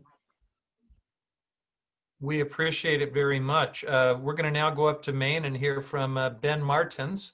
Ben, welcome. You're recognized for 5 minutes. Thank you very much. So thank you for the invitation to the virtual roundtable on the Magnuson-Stevens Act. Before I dig into it, I would just like to stress that while I completely respect Vito's points on Amendment 23, I hope we can have some more discussion about that important amendment because a lot of those were opinions that not every fisherman shares about the importance of monitoring and what's happening in our region when it comes to the groundfish fishery. So yeah, we're going to come back to that, Ben. I definitely have some questions myself about that. So fantastic. So my name is Ben Martens, and I'm the Executive Director of the Maine Coast Fishermen's Association. We're an industry-based nonprofit which identifies and fosters ways to restore the fisheries of the Gulf of Maine and sustain Maine's fishing communities for future generations. We're also a founding member of the Fishing Communities Coalition, which is a coalition of small boat commercial fishing groups working together to support stewardship and community-focused federal fisheries policy. So when I last spoke on this topic to the House Subcommittee on Oceans, I was focused on the successes of MSA. And the fact that less than 16% of our nation's fish stocks are overfished is an impressive statistic that shows off the value of investing in accountability and science-based decision-making. And I have some specific recommendations for how we can update portions of MSA to better reflect the current state of our fisheries management. And I'm going to be submitting those in writing. But for the most part, I'm not really overly concerned with overhauling the core components of MSA. I think that there's places that we can do better, and we should strive to ensure that we update MSA with our current understandings of ecosystem-based management and accountability and data collection. And I hope that our goal will be to move forward, not backwards when it comes to standards of good management. Because first and foremost, we need fish in the ocean to succeed. But to be blunt, we know how to do all of this. We don't always do it. We don't always have the will to do it, but we know how. And so instead, I'd really like to focus on how COVID has changed some of my views of what we need to be doing right now. So one of my friends is a chef and an author. His name's Barton Seaver. And he has this great quote about our relationship with seafood. And it goes, "Food comes from farmers, seafood comes from the ocean." And that mindset has dramatically changed how we think about fishermen who provide the seafood to our nation. So despite some of my colleagues on this panel suggesting that we need more flexibility in our current management standards, I actually think we need to be investing in the opportunity that our fishermen and fishing communities represent. And we need to get fishermen paid for what they're catching. The hard work is being done right now to protect our marine resources, but we aren't as a nation stepping up to protect the people and the communities who harvest that seafood. If we succeed in all that we're trying to accomplish with Magnuson, we need a group of diverse fishermen on the other side of this hard work, and that should be our shared goal for what we're trying to do today. Farmers have a ton of support systems around them. They have access to multiple low-interest loan programs, a national farm-to-school program, a beginning farmers and ranchers program, massive agriculture and food research initiatives, value-added producer grants, farmer market food promotion programs, rural development grant programs, socially disadvantaged grant programs, stress assistance programs, crop and livestock insurance, and that is just a portion of what they can access for their small businesses. Maine Coast Fishermen's Association and the Fishing Community Coalition has been pushing for years a young fishermen's development program. And I'd like to thank the many of you on this call who have supported and co-signed that bill, but it hasn't moved forward. Maine Representative Pingree has introduced a bill to help protect working waterfront. It hasn't moved forward either. This is despite strong bipartisan support for both of these initiatives. So there are real investments that we need to be making now in our fishermen and our fishing communities, but we can't seem to get any traction on the issues. So these changes either need to be a part of the MSA reauthorization, or we need to figure out a comprehensive way to bring fishermen the same support that other parts of our food system are able to access. This has become all the more apparent as fishermen have struggled through COVID to find ways to support their businesses, and time after time, they were told no, they couldn't access the funds that they needed. At the same time, the management of our oceans is getting more and more complicated, and fishermen are getting left out of that equation. The climate change discussion, the creation of closed protected areas, offshore wind siting, offshore aquaculture siting, all these important issues are taking place outside of MSA, and it's unclear how fisheries are going to be included moving forward. We need MSA to ensure fishermen not only are in the room, but at the table when these issues are decided, because they're going to shape the future of federal fisheries. Seafood is our shared opportunity in the United States. The USDA is going to be coming out with a new set of recommendations that suggest we should be eating more seafood and eating more seafood at a younger age for our brains and for our bodies. Seafood is health food, and yet we don't talk about the people who actually provide it at all. On FishWatch, which is the nation's database for sustainable seafood, fishermen are mentioned once, only once, and it's in a reference to enforcement. MSA is the standard for how we manage our nation's fisheries, and it's time to be also creating the standard for how we protect the people who harvest our seafood. The answer isn't just to allow fishermen to go catch fish. In New England, we've seen what comes of poor accountability and management as our herring stock has collapsed, and we're struggling to rebuild iconic codfish population. And it doesn't mean that the opportunity is in the ocean or in our people. Like, there is still opportunity there. So let's use MSA to unlock that opportunity and reap the benefits of the hard work and sacrifices that have been made by so many of our fishermen. Thank you for our time. Thanks very much, Ben. We're going to now hear from a recreational fishing stakeholder, Dave Monty. Dave, welcome. You're recognized. Thank you, Congressman. Good afternoon, Representative Huffman, other distinguished members of Congress, concerned panelists, especially my colleagues from Rhode Island, Megan and Chris. My name is Dave Monty, and I'm a charter captain from Wickford, Rhode Island. I also am a fishing writer, often writing about fishing policy, climate change, and its impact on fish and fishermen. I serve as vice chair of the Rhode Island Saltwater Anglers, and that's a group that has 7,500 affiliated members throughout New England. I'm also a member of the Marine Fisheries Council here in Rhode Island and a member of the American Saltwater Guides Association. The Magnuson-Stevens Act has made the United States a world leader in sustainable fisheries, and I think we all know that.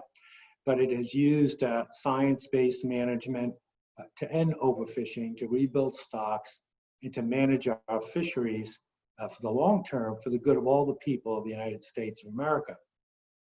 While the Magnuson-Stevens Act has largely been successful in rebuilding stocks and ending overfishing, the full picture is more complicated than that. As of June of this year, 49 U.S. fish stocks are overfished. After more than a decade of an encouraging trend downward, the pattern started to reverse in 2018. And now almost a fifth of the known stocks are overfished. These overfished stocks raise concerns for stalling progress in rebuilding. We need to do more to rebuild and maintain stocks at healthy fishery levels, because doing so will provide stability and economic opportunity And to this end, we need more active management of rebuilding stocks and of rebuilding plans to stay on track. Unfortunately, climate change is having a serious effect on stocks, including those that are in the process of being rebuilt. It's going to take more to achieve sustainable management as ocean ecosystems continue to change. The fish in abundance of fish that I catch are different than the fish I caught 10 years ago, primarily due to climate change impacts. Warm water fish, as we know, such as black sea bass, summer flounder, and scup are here today in this region in abundance. They're now an integral part of my charter business. I never thought 10 years ago that I would be relying on black sea bass as part of my charter business, but I certainly am today. Fish like summer flounder are moving north and have created havoc and allocation issues. Mid-Atlantic states have quota, but the fish have moved into our waters. And New England boats have the fish, but little allocation. So equitable solutions are needed to work this out. We need a plan in place to work this out and tools to address shifting stock issues. And this is going to be key moving forward. And the sad news, of course, is that the cold water fish have left. Winter flounder, American lobster, they've gone north to Maine. Cod, to a certain extent, have gone to colder, deeper water. We need to address these issues of shifting, this issue of fishing stocks, so fisheries in our region have a future. The answer is not throwing up our hands when it comes to climate change, because it is a factor in stocks becoming overfished or failing to be rebuilt. Managers have to take the responsibility to maintain sustainable fishing levels. We have no choice but to find ways to adapt. We have to create a management system that better accounts for climate change and is better equipped to deal with uncertainty. When it comes to climate change and fisheries, it's sort of a yes and an and issue. Yes, we need to continue doing the management practices. We know are key parts of sustainability, like keeping fish within ACLs and rebuilding overfished stocks. And we need to make serious progress making our fisheries climate ready with tools and new approaches.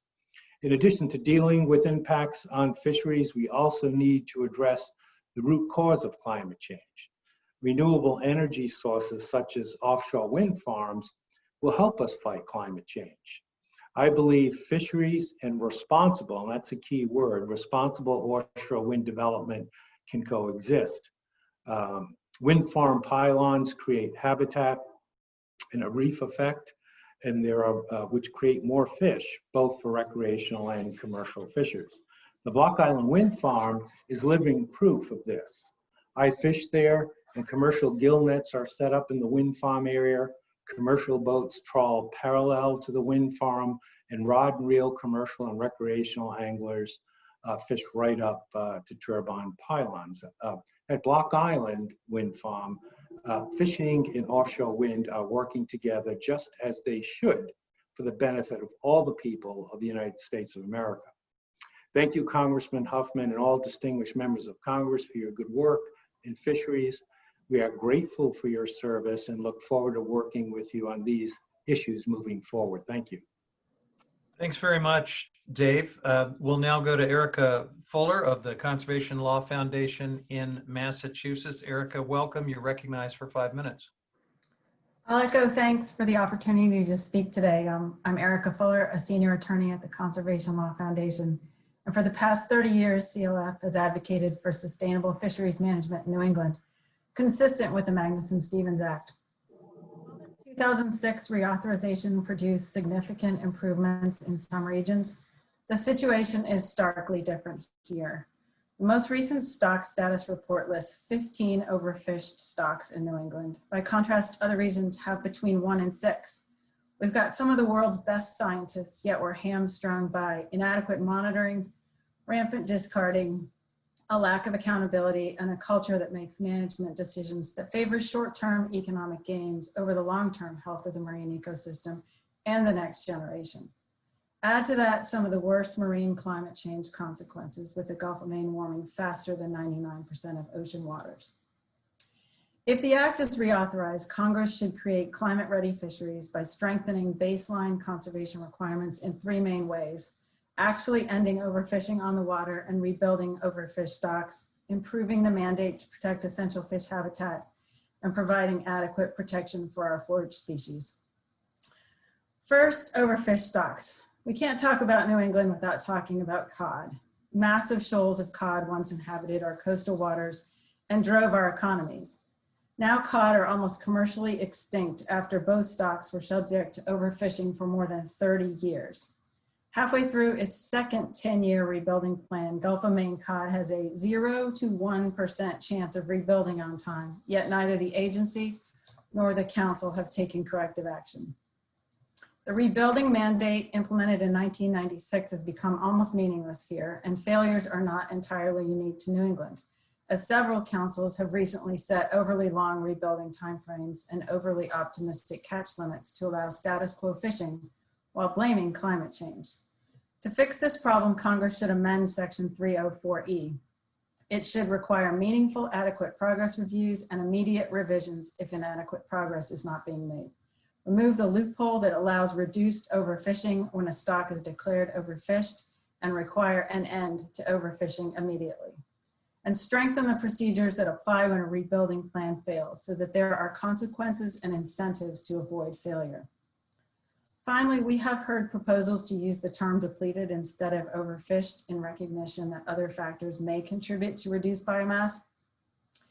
In practice, fishing is the only factor managers can and must control, and changing the label could encourage them to blame extrinsic factors and avoid setting fishing levels at levels that actually rebuild stocks. In New England, this would have detrimental consequences. Second, Congress should improve the mandate to protect essential fish habitat. We know certain areas need to be protected so that vulnerable species can feed, spawn, and find shelter without risk of being caught or disrupted. And this becomes even more important for shifting stocks. Here, where bottom trawling and hydraulic dredges are the dominant modes of commercial fishing, one of the only checks on their impact is the MSA's requirement to protect essential fish habitat to the extent practicable from adverse fishing effects. But again, the legal requirement has not resulted in sufficient protection here. Our recently approved habitat amendment reduced protected EFH in the region by 40% and missed an opportunity to provide long-term protections to ecologically rich Cash's Ledge, an area with complex and valuable bottom habitat for many groundfish species.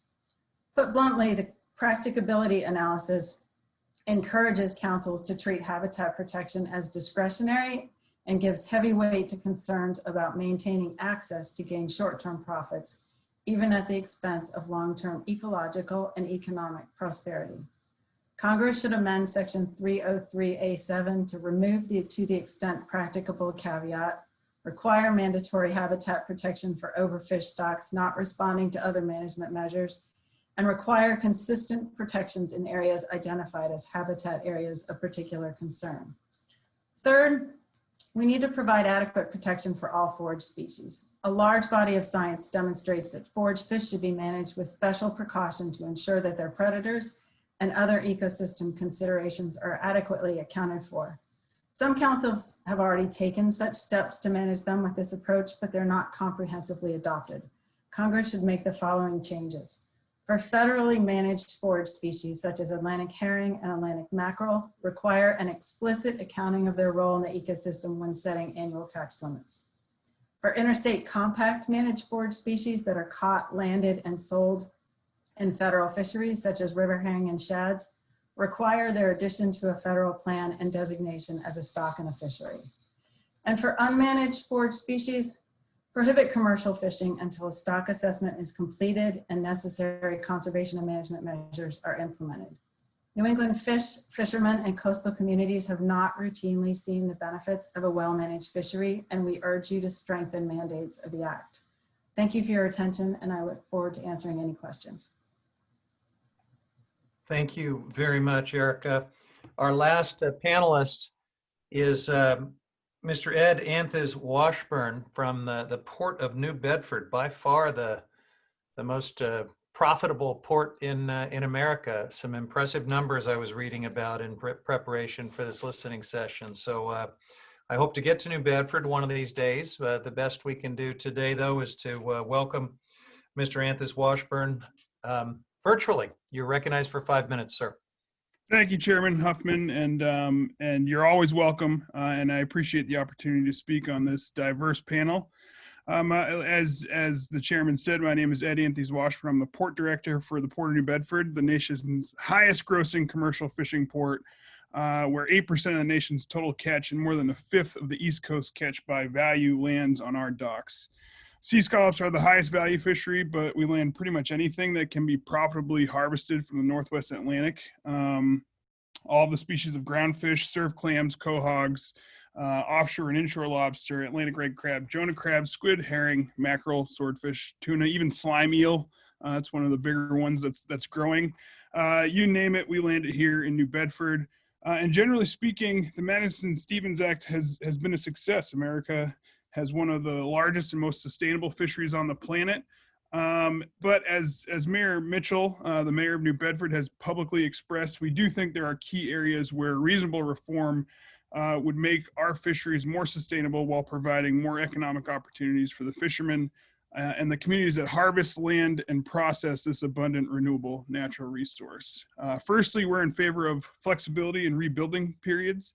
The 10-year rebuilding requirement places unrealistic mandates on fisheries managers, given that many stocks do not have the quality or quantity of scientific data that would be necessary to make accurate 10-year estimates.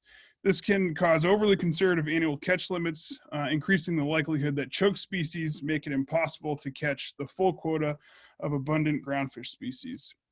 We think it should be possible to formulate a biologically based rebuilding framework that provides both scientifically justified flexibility and appropriate accountability. Secondly, we believe that the regional councils should have greater flexibility in setting annual catch limits to ensure that management decisions fairly reflect all of the goals of the Madison-Stevens Act. The application of a mixed stock exception to MSA's annual catch limit requirement and the authorization of optimum yield to be expressed qualitatively in data poor situations would significantly improve the council's ability to achieve optimum yield on a continuing basis. Thirdly, we encourage more collaboration between fishermen, scientists, and regulators. Here in New Bedford, the Atlantic sea scallop fishery shows us that some of our best success stories come from scientific innovations and collaborations between industry, government, and independent scientists. Gathering data from various sources will lead to greater accuracy in stock assessment and reduce the need for uncertainty buffers in the setting of annual catch limits. MSA should encourage this systematic approach, encouraging cooperative research, and finally, we believe cooperation could also be greatly facilitated by siting NOAA facilities in fishing communities, including increasing its presence here in New Bedford, America's #1 fishing port.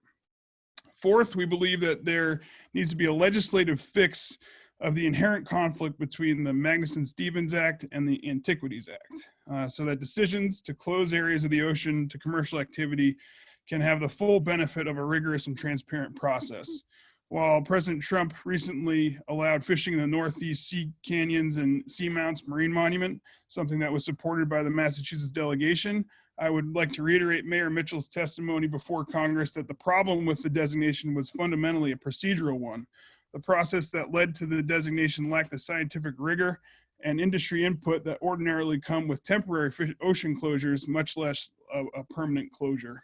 Fifth, overfishing is a charged term that may not accurately describe why a particular stock is diminished. As we all know, there may be a number of reasons for the loss of biomass of a given fish stock that have nothing to do with fishing activity, including effects of climate change, pollution, change in migration patterns, or other reasons. Describing threatened stocks as depleted would be a more neutral and often more accurate label. Finally, if there's one area where regulators and the regulated community always agree, it is that maintaining and enhancing funding for scientific research is imperative in the long run for fishing communities and fish stocks alike. One possibility for funding that should be explored is using funds from offshore energy lease sales and royalties to ensure funding for NOAA to adequately review offshore wind plans, while also increasing funding for stock assessments so scientific community, regulators, and fishermen all gain better understanding of how, when, and why fish stocks change. Thank you for your attention and the opportunity to speak. By making these reasonable changes to MSA, Congress can guarantee that our fisheries remain sustainable while increasing opportunities for fishermen and ensuring fishing communities like New Bedford continue to be economically dynamic places. Thank you. Terrific. Thank you, Ed. And keep your microphone on, Ed, because I'm going to begin our lightning round for the panelists with you, if I could. Sure. You know, again, others are welcome to raise their hand virtually. The way to do that is to open up the participants pane in Zoom, and there's a little raise hand button down at the very bottom. But my question for you, Ed, I realize that scallop and cod are completely different creatures. It's apples and oranges, and yet they're both really profitable fisheries. Scallop is a model of sustainability, apparently, and cod continues to vex us with the inability to get it on a rebuilding track and to bring it back to where we want. Any thoughts about why scallop is such a model of sustainability and cod continues to be such a challenge?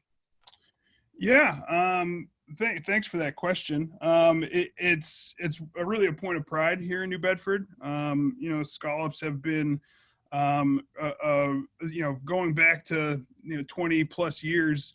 It's been the model that we've used for a long time now on how to sustainably manage fisheries with buy-in from regulators and fishermen and the scientific community. So we're very proud of our scallop industry, and a lot of it goes back to the research set aside. The scallop actually, they pay for a portion of their catch goes towards scientific engagement, and they've also seen what having that added cooperative research can do to the stock assessments, the level of continuity and the level of certainty that comes with knowing kind of what stocks are doing. Now, granted, it's a little bit easier on a scallop because they don't move as far as fish do.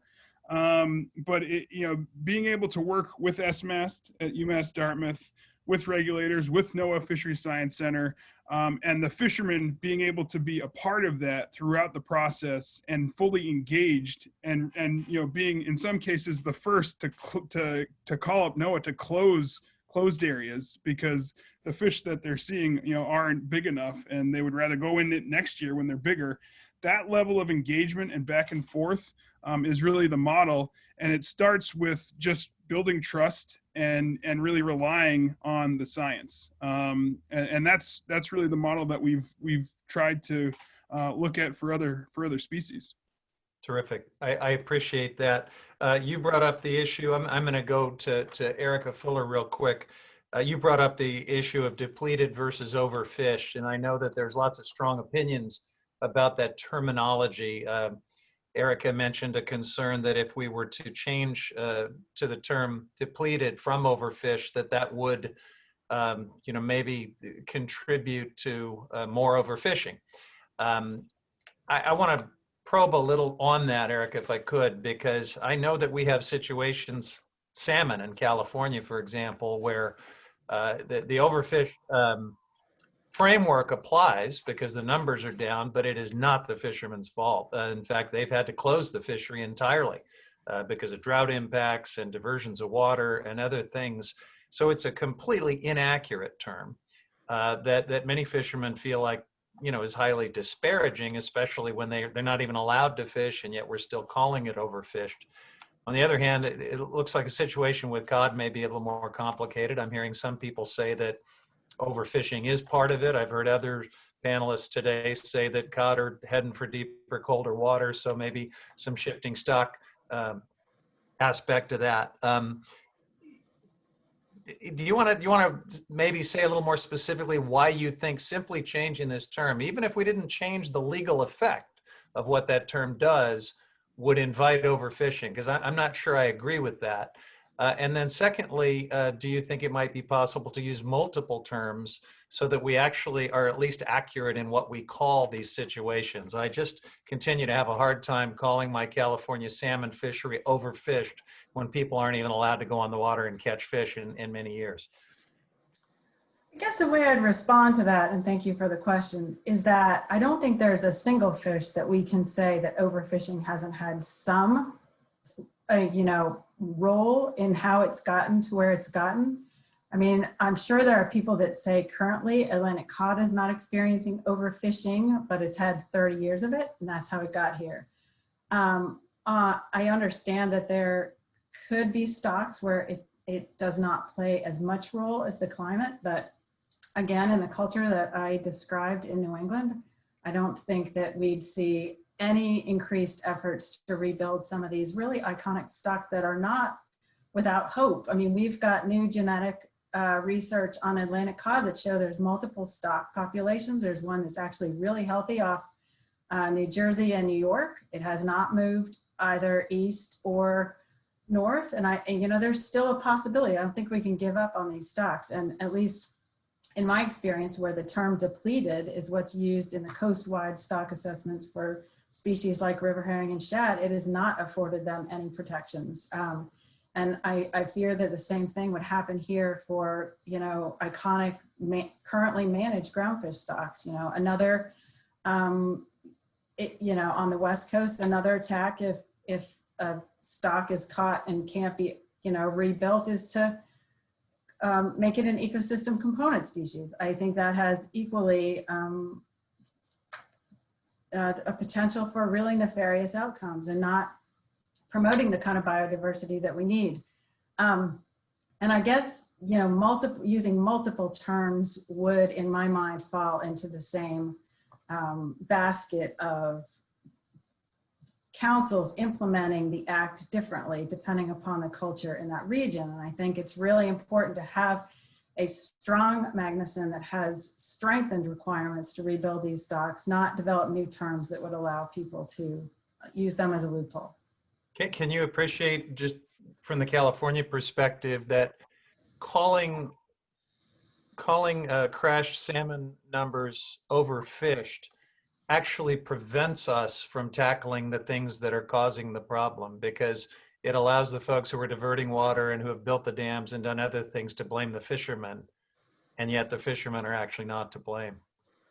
Yeah, I mean, it's certainly never be in favor of blaming the fishermen, but I guess I would like to see the term overfished used to force dams to come down and other things to happen to rebuild, these salmon stocks, and not allow a new term to be used, Okay. Well, I appreciate your thoughts on it. Congressman Case, did you have a question you want to pose? I think I see your hand up.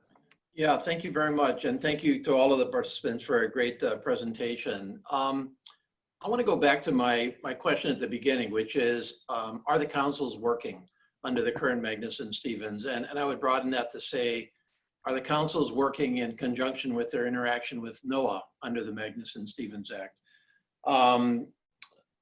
Some of the criticisms of some of the councils in the big picture have been composition results in an over representation of commercial fishing versus recreational versus conservation versus indigenous.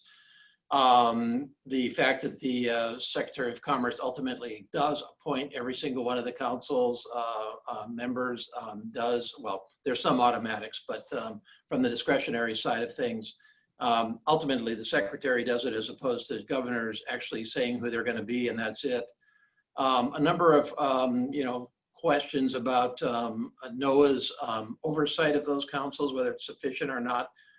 And it seems to me, in observing throughout the country, that these are not uniform concerns. They really depend a little bit on councils. So I think what I'd like to hear is your council working, do you think, and are there ways that it needs to be improved from an MSA across the board perspective? And I think, Ms. Fuller, you're probably the one I'd start with, at least. Yeah, our councils have no tribal representation. We have one conservationist from the state of Connecticut. And other than that, we don't have any conservation like appointed seats here. It's almost all industry and state directors. You know, these are valuable fisheries in these states. So often the state directors are not always acting in the public interest, even though they're accessing a public resource. I would say that among the conservation community, we do think that the Magnuson is implemented very differently here than it is in some other regions where there's a little bit more representation by other stakeholder groups.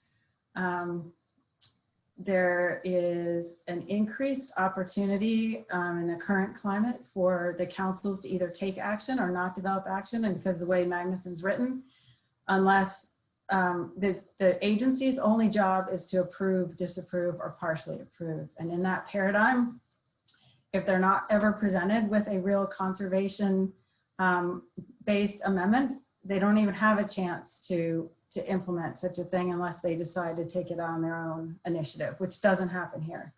I'm sorry, can I just get a clarification from you on that point? Are you saying that NOAA does not have that discretion, or the council itself? Which way are you going on that? NOAA only has the authority to either approve, disapprove, or partially approve. So if the council presents it with some, you know, amendment to increase conservation benefits in the area for the long-term health of the ecosystem, it doesn't take those actions on its own. Okay. Do any of the other panelists have a comment along these lines? Because I see a bunch of hands raised, Chair, and I'll defer further questions if they're not to this subject.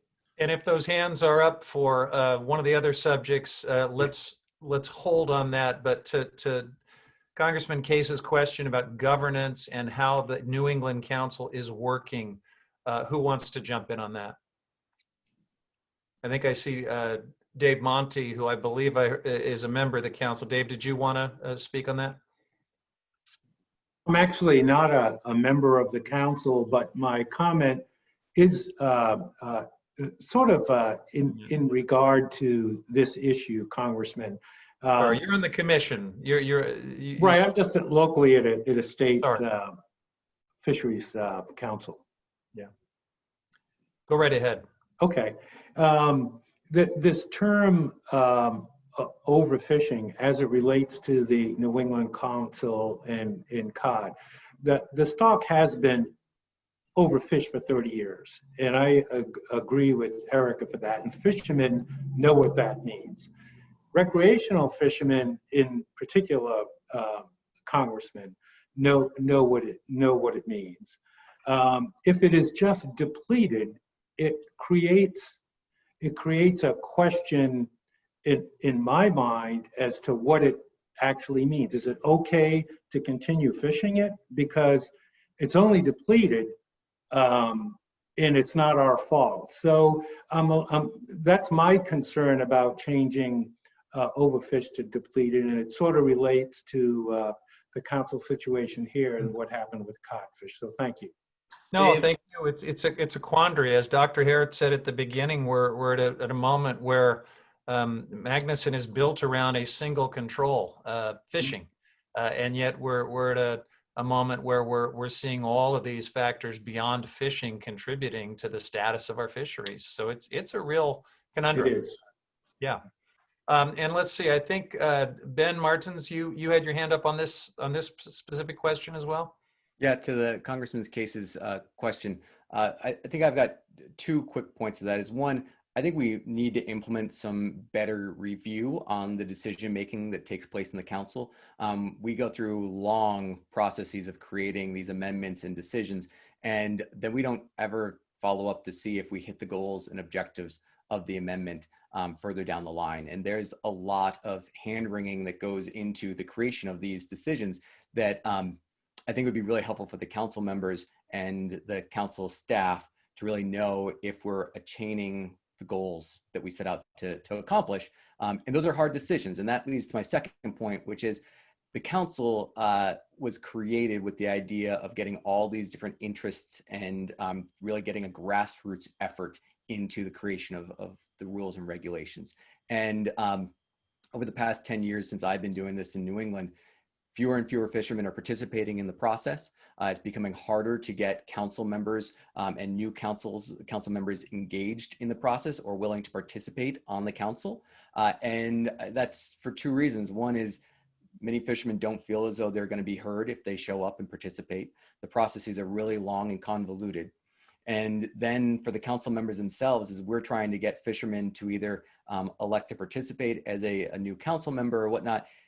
It's so much time and energy that small boats, small businesses, they can't participate. They can't elect to serve on the council. And so you get people who are professionals or who are fleet owners who have to take time out of their lives to do this. And it's great that was how it was intended, but the time and energy and effort it now takes to be an active council member is just, it's a full-time job. And so I don't know how we correct that unless we were to say, like, we are going to pay these people to participate, or we need to reconfigure how we kind of do this process. Because I think we're losing a lot of really smart and creative people because they can't take the time off the water, they can't engage, or they don't feel like they're heard when they do show up. And I think that it's a shame, and it's something that we really should be spending a little bit of energy around correcting, at least in New England. I hear that things are different in other parts of the country, but in New England, we definitely are stagnant right now when it comes to engagement and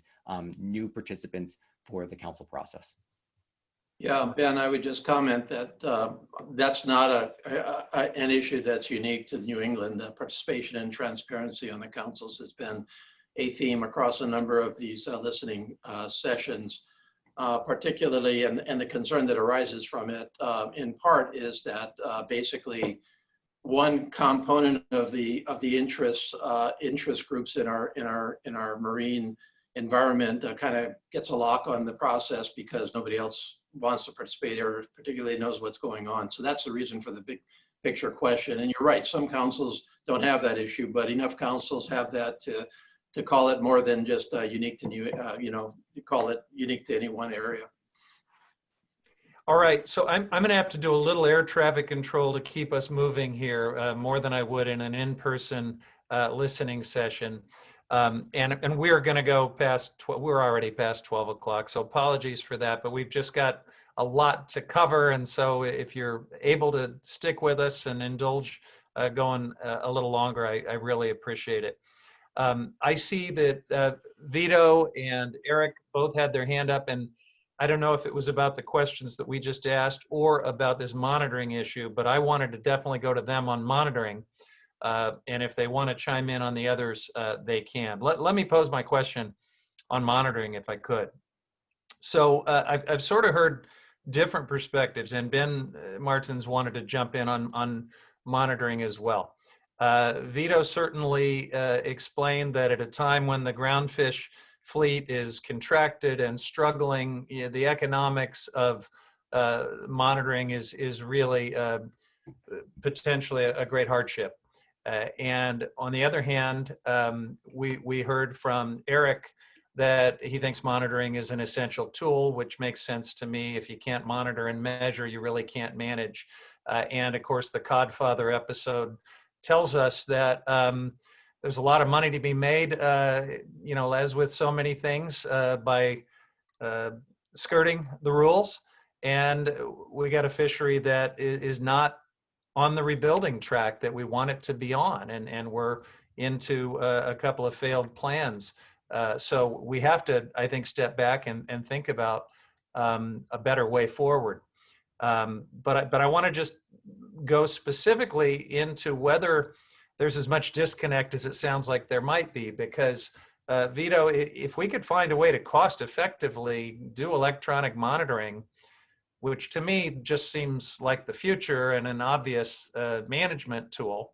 I understand all the impracticalities, especially in the age of COVID, of actually paying these human monitors to be on these vessels. But if we could find a way to make it not an economic hardship, you said you're not concerned about the transparency, that's not your concern. It's really the dollars. So, do we really have as much disagreement as it may seem, or if we can find a way to cost effectively deploy this technology, can we all move forward together? So Vito, let's start with you. Thank you, Congressman. That was precisely one of the things I was going to follow up with. Eric and Ben and myself, I think, are not disconnected on the need to have accountability and monitoring.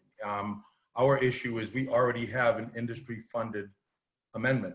In other words, what our Amendment 16 did was say that as of 2012, we would convert to fully industry-funded. There are guiding principles out there for new IFMs, new industry-funded monitoring programs, and one of the guiding principles is that the cost of it should be commensurate with the fishery, the ex-vessel value of the fishery, and it should also take into consideration the costs borne on fisheries that are struggling to be profitable. So to us, they're two independent things.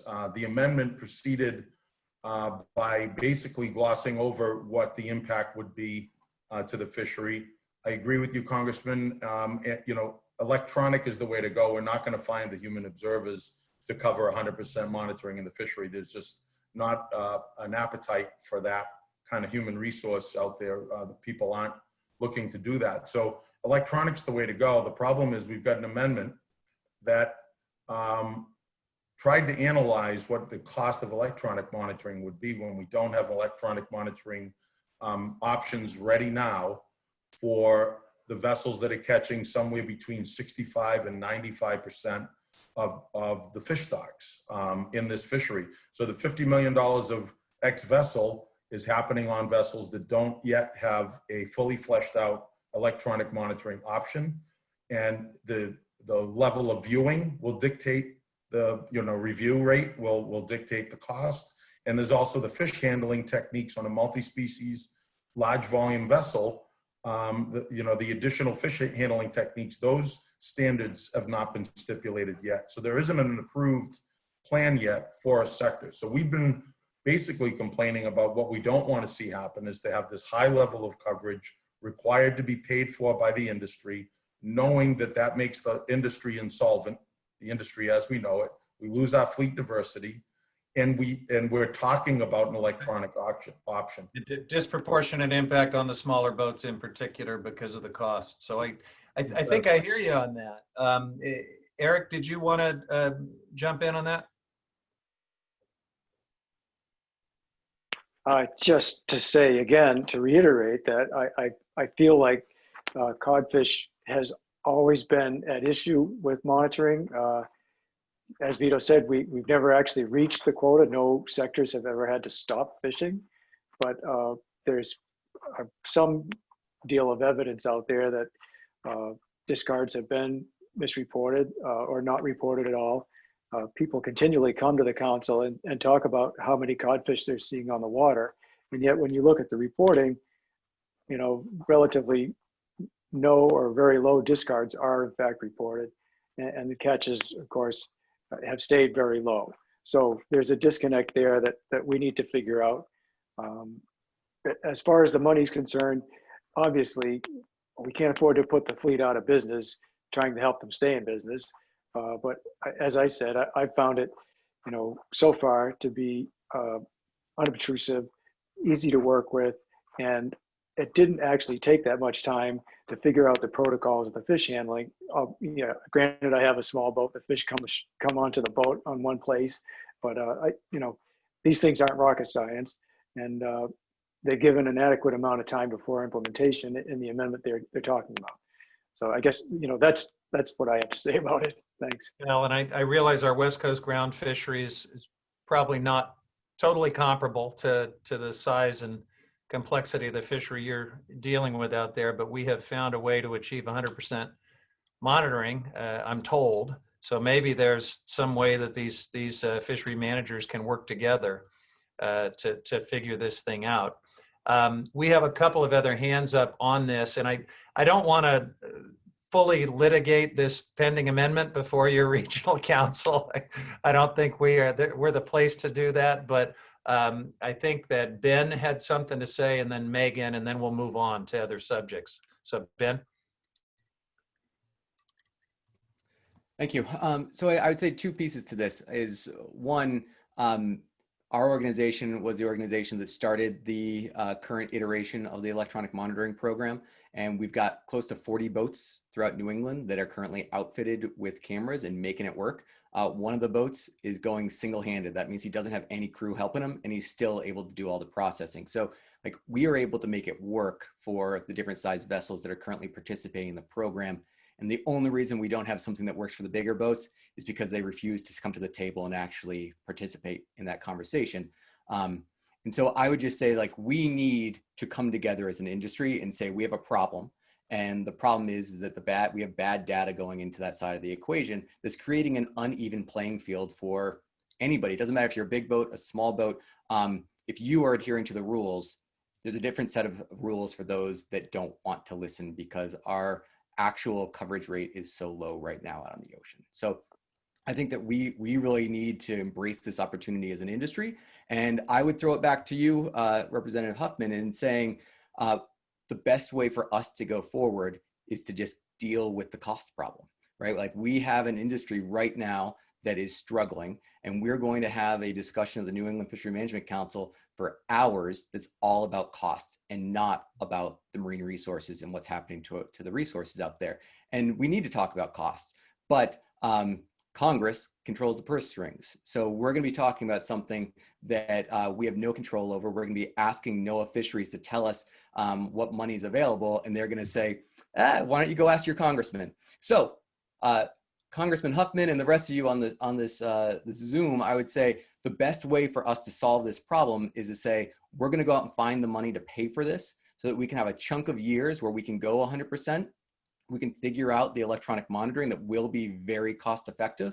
If we need to put humans on boats in the meantime, we'll do it. But I really think that if we want to get to the root problem that we have in New England in the groundfish fishery, we go to 100%, we pay for it for a series of years, and then we have a whole new baseline for how we proceed forward with management that will not require high levels of coverage forever. Like, I firmly believe that. And so please, Mr. Huffman, I know that you guys have all the ability right now to move stuff around in Congress. Oh yeah, we're just but it's an opportunity. passing legislation all over the place. You've seen it. But we need to keep trying. So it's a very valid suggestion. And gosh, if we could make that work, it would save money on the government side of this management challenge as well. So I appreciate that. Megan, let's give you the final word on this subject, and then we'll move on to other stuff. Thank you, Mr. Chairman. I'd like to just raise 2 points in response to some of the discussion that's been had. And it's not related to the groundfish discussion per se, but it is related to other fisheries in our region. The first one is that the industry-funded monitoring in New England, it does not have a cap on costs. And that's a very big problem. It can go in and then it can say, oh, the coverage rate can continue to climb and climb and climb, or the costs can continue to climb and climb. And that's not really feasible from a business perspective, to have a variable that could overwhelm your entire profit without any restraint. That's the first thing. And the second thing is that in southern New England, where I'm from, we actually harvest a lot of species that are actually managed by the Mid-Atlantic Council as well as the New England Council. We're in a separate section of the ecosystem. And one of the issues that we're facing currently with that council is the lack of recreational accountability. So currently, I'll give you an example, the summer flounder stock. The quota for summer flounder is split between commercial and recreational. It's a 60-40 split. But what has happened over the past number of years has been that recreational harvest has actually been at like a level of about 300% higher than what that 40% should have been. And we have virtually no recreational information. We don't know who's catching this fish. We don't know a lot about the source of the mortality. And if you have a shared resource where, say on the commercial side, we have accountability measures, for example. So if we exceed our quota in any given year, we have pound for pound paybacks the next year to protect the stock, to ensure sustainability of the stock. On the recreational side of the equation, there is no pound for pound payback. There is not, there are no observers. There are no real catch monitoring on that side of the equation. So for a shared resource, you really need recreational accountability as well as commercial accountability to make sure that that stock is sustainable. And that's something As far as monitoring goes, and I know the Mid-Atlantic Council is looking at, but I think it's something that should probably be looked at from a Magnuson perspective as well, some accountability on the recreational sector on shared resources. All right, I appreciate that. We're going to try to cover a few of the questions that have come in from the public on Facebook Live. The first one is about climate change. Will Sedlak, who is working with the Maine Conservation Voters, is asking about whether simply complying with the rigor of Magnuson's overfishing and rebuilding requirements isn't the best tool to address the impacts of climate change on fisheries. So that's a valid question. I have heard several of the panelists explain that we're going to have to tackle this issue of shifting stocks, though. And I think simply staying in your regional silo while fish are moving all over the place, it might feel like you're addressing the impacts of climate change, but depending on which region you're in, I could imagine people feeling that you're really not, at least if you want to keep people on the water making a living catching fish. And so I think in addition to talking about shifting stocks and the challenge of climate change, this question sort of invites the issue some of you have flagged, which is that these councils are going to have mechanisms to work things out and resolve disputes and address the fact that you have all these unanticipated arrivals of bluefin, for example, in your region, and yet you are unable to really factor them into your fishery management plans because some other region technically, nominally, has jurisdiction over those fish. It's easy to say that's a problem. We all can recognize that's a problem. I haven't heard anybody, though, say specifically how you would change Magnuson and the council framework to fix it. So that's a lot of question I've just posed there. It's about the impacts of climate change and shifting stocks and some of these governing and collaboration and conflict resolution challenges we face between, in particular, your region and the Mid-Atlantic. It could bring the Canadians into the picture at some point too, I realize as well. But who wants to dive in on that? I see Kathy Mills has her hand up. So Dr. Mills, let's go to you first. Yeah, there is a lot in that question for sure. And I'll dive in on a couple of pieces of it.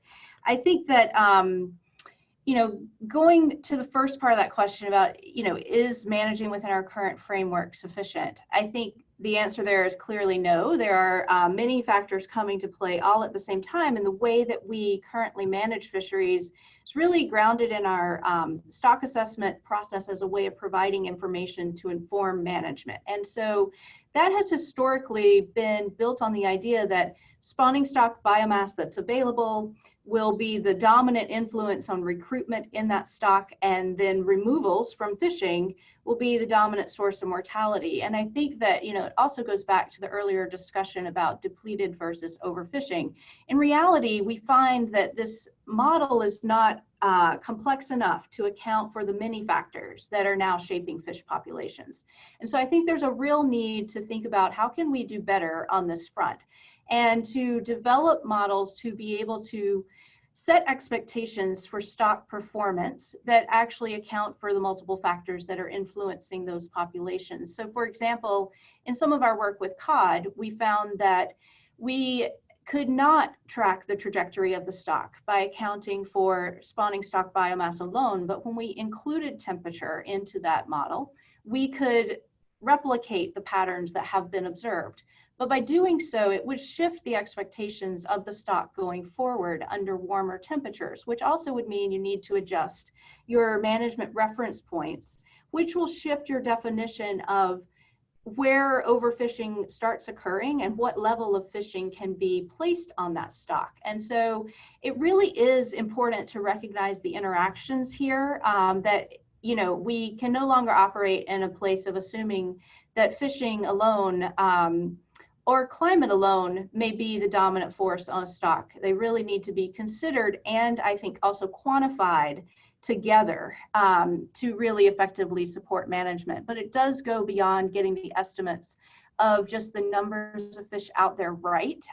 Certainly the issue of shifting distributions plays a role in our stock assessment process as well, because you have species moving across stock boundaries. So a shift in distribution could make it look like one stock has declined substantially and another is doing really well, when in fact those fish have just moved. And that certainly has huge ramifications on the water and for fishermen and fishing communities. Fishermen have historically had flexibility to adjust to the changes in species that they see as they're out there fishing, and to take advantage of opportunities that might arise. And as I mentioned in my comments, I think it's really important to think about our allocation structure now and how that could be modified to ensure that fishermen in the future have some access to species as they move, to provide those opportunities that have historically been incredibly important for sustaining fisheries. I think, you know, for example, squid in Rhode Island is now the success story, but was not the species. We've been through groundfish and lobster and now squid there, and that turnover is really important. I appreciate that. And before we move to Eric Hess, we'll give him the final word on this Gordian knot of a question. Did you have any specific suggestion on how the Magnuson governance framework could be modified to do what we've just talked about and agreed that, you know, we're going to have to tackle? Yeah, I'm not sure of the specific language, but I definitely think that a process that incorporates some expectation of change, a more dynamic process that enables you to bake in, you know, to define the process that would be used, but to assume that it will need to be revisited, and that, you know, things can't be locked into place firmly for the situation now, because we are living through a very dynamic time and change is ongoing and will not sort of just stop at this point either, just like it didn't stop at the point of the 1980s or 90s. And so I will invite you to keep thinking about the mechanics of how we might be able to make that work, because when you talk about allocations and you know, handoffs from one region to another, those are going to be some of the most difficult and contentious decisions imaginable. So you're not only going to need to force those conversations, but you're probably going to need to have dispute resolution and maybe some kind of appeal authority to somewhere in the event that they can't agree.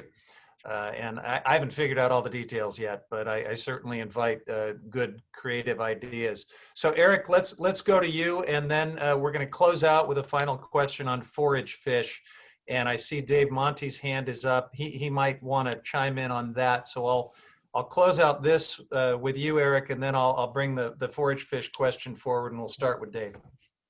I raised my hand. I'm not sure how Dr. Herrick feels about this, but you know, the assessment for bluefin is conducted in Miami at the Southeast Fisheries Science Center, and that's 1,500 miles away from where this fishery occurs.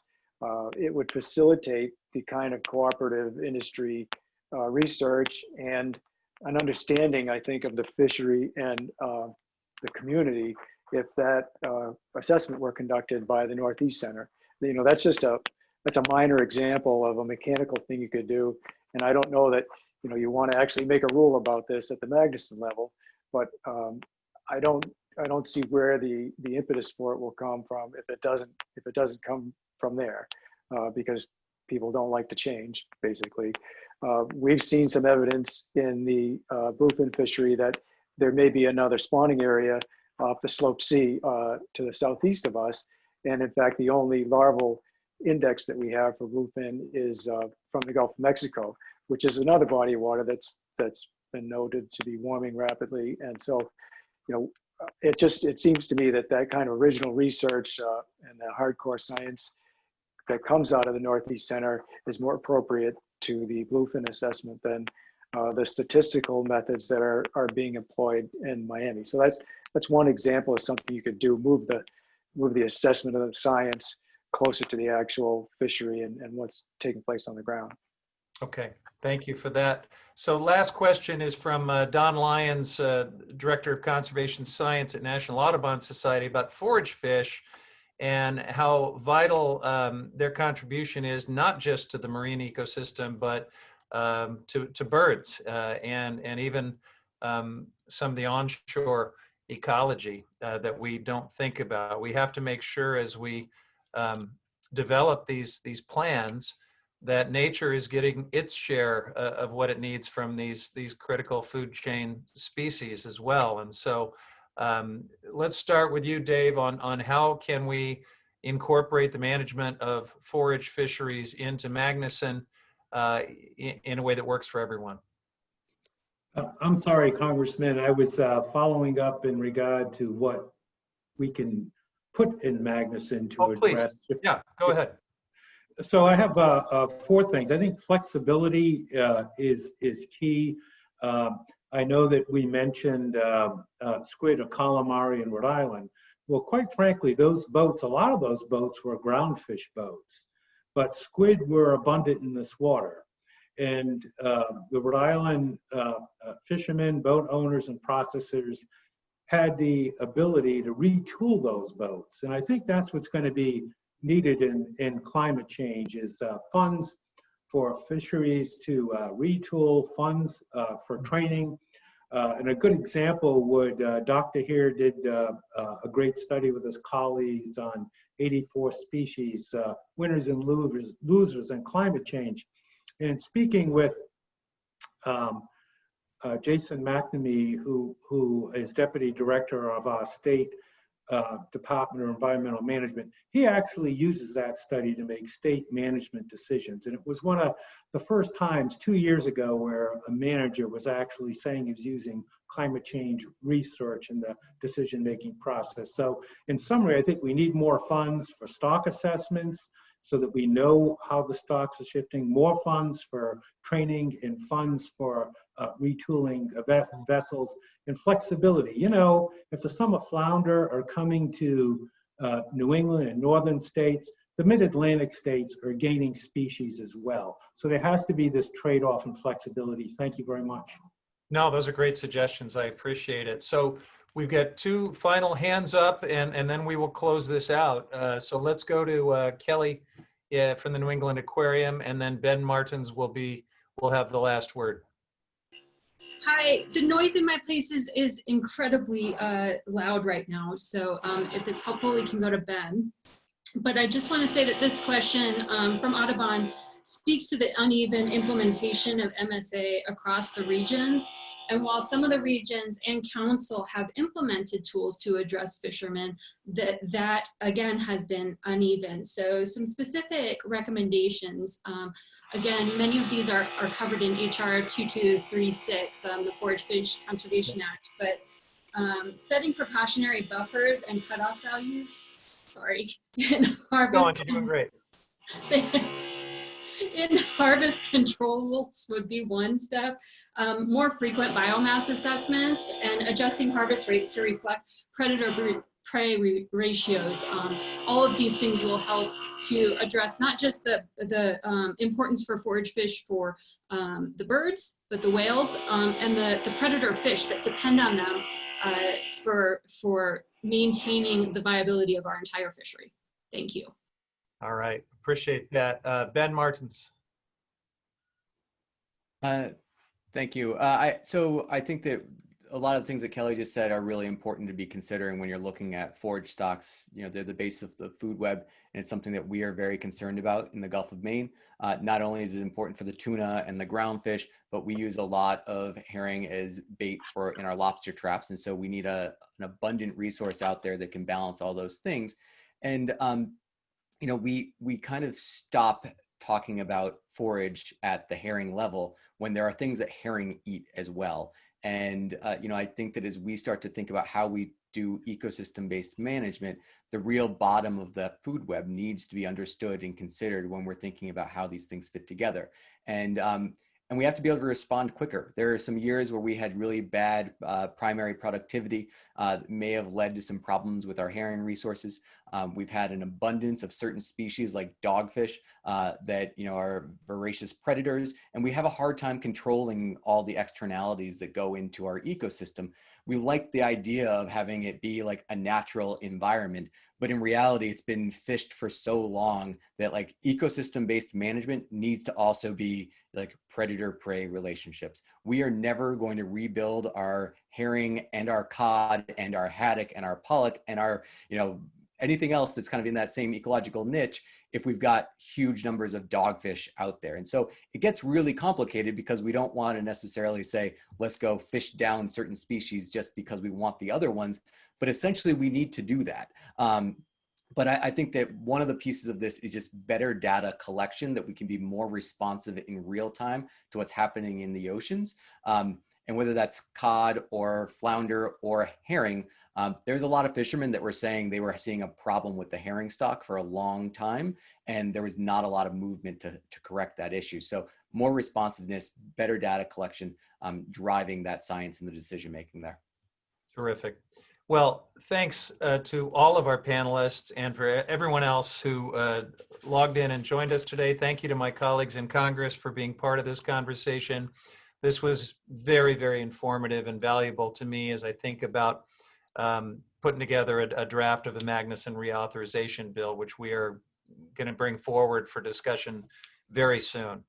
So thanks very much. And if you wanted to make a comment or a question that we didn't get to and want to make it part of the record, again, please go to huffman.house.gov/MSA.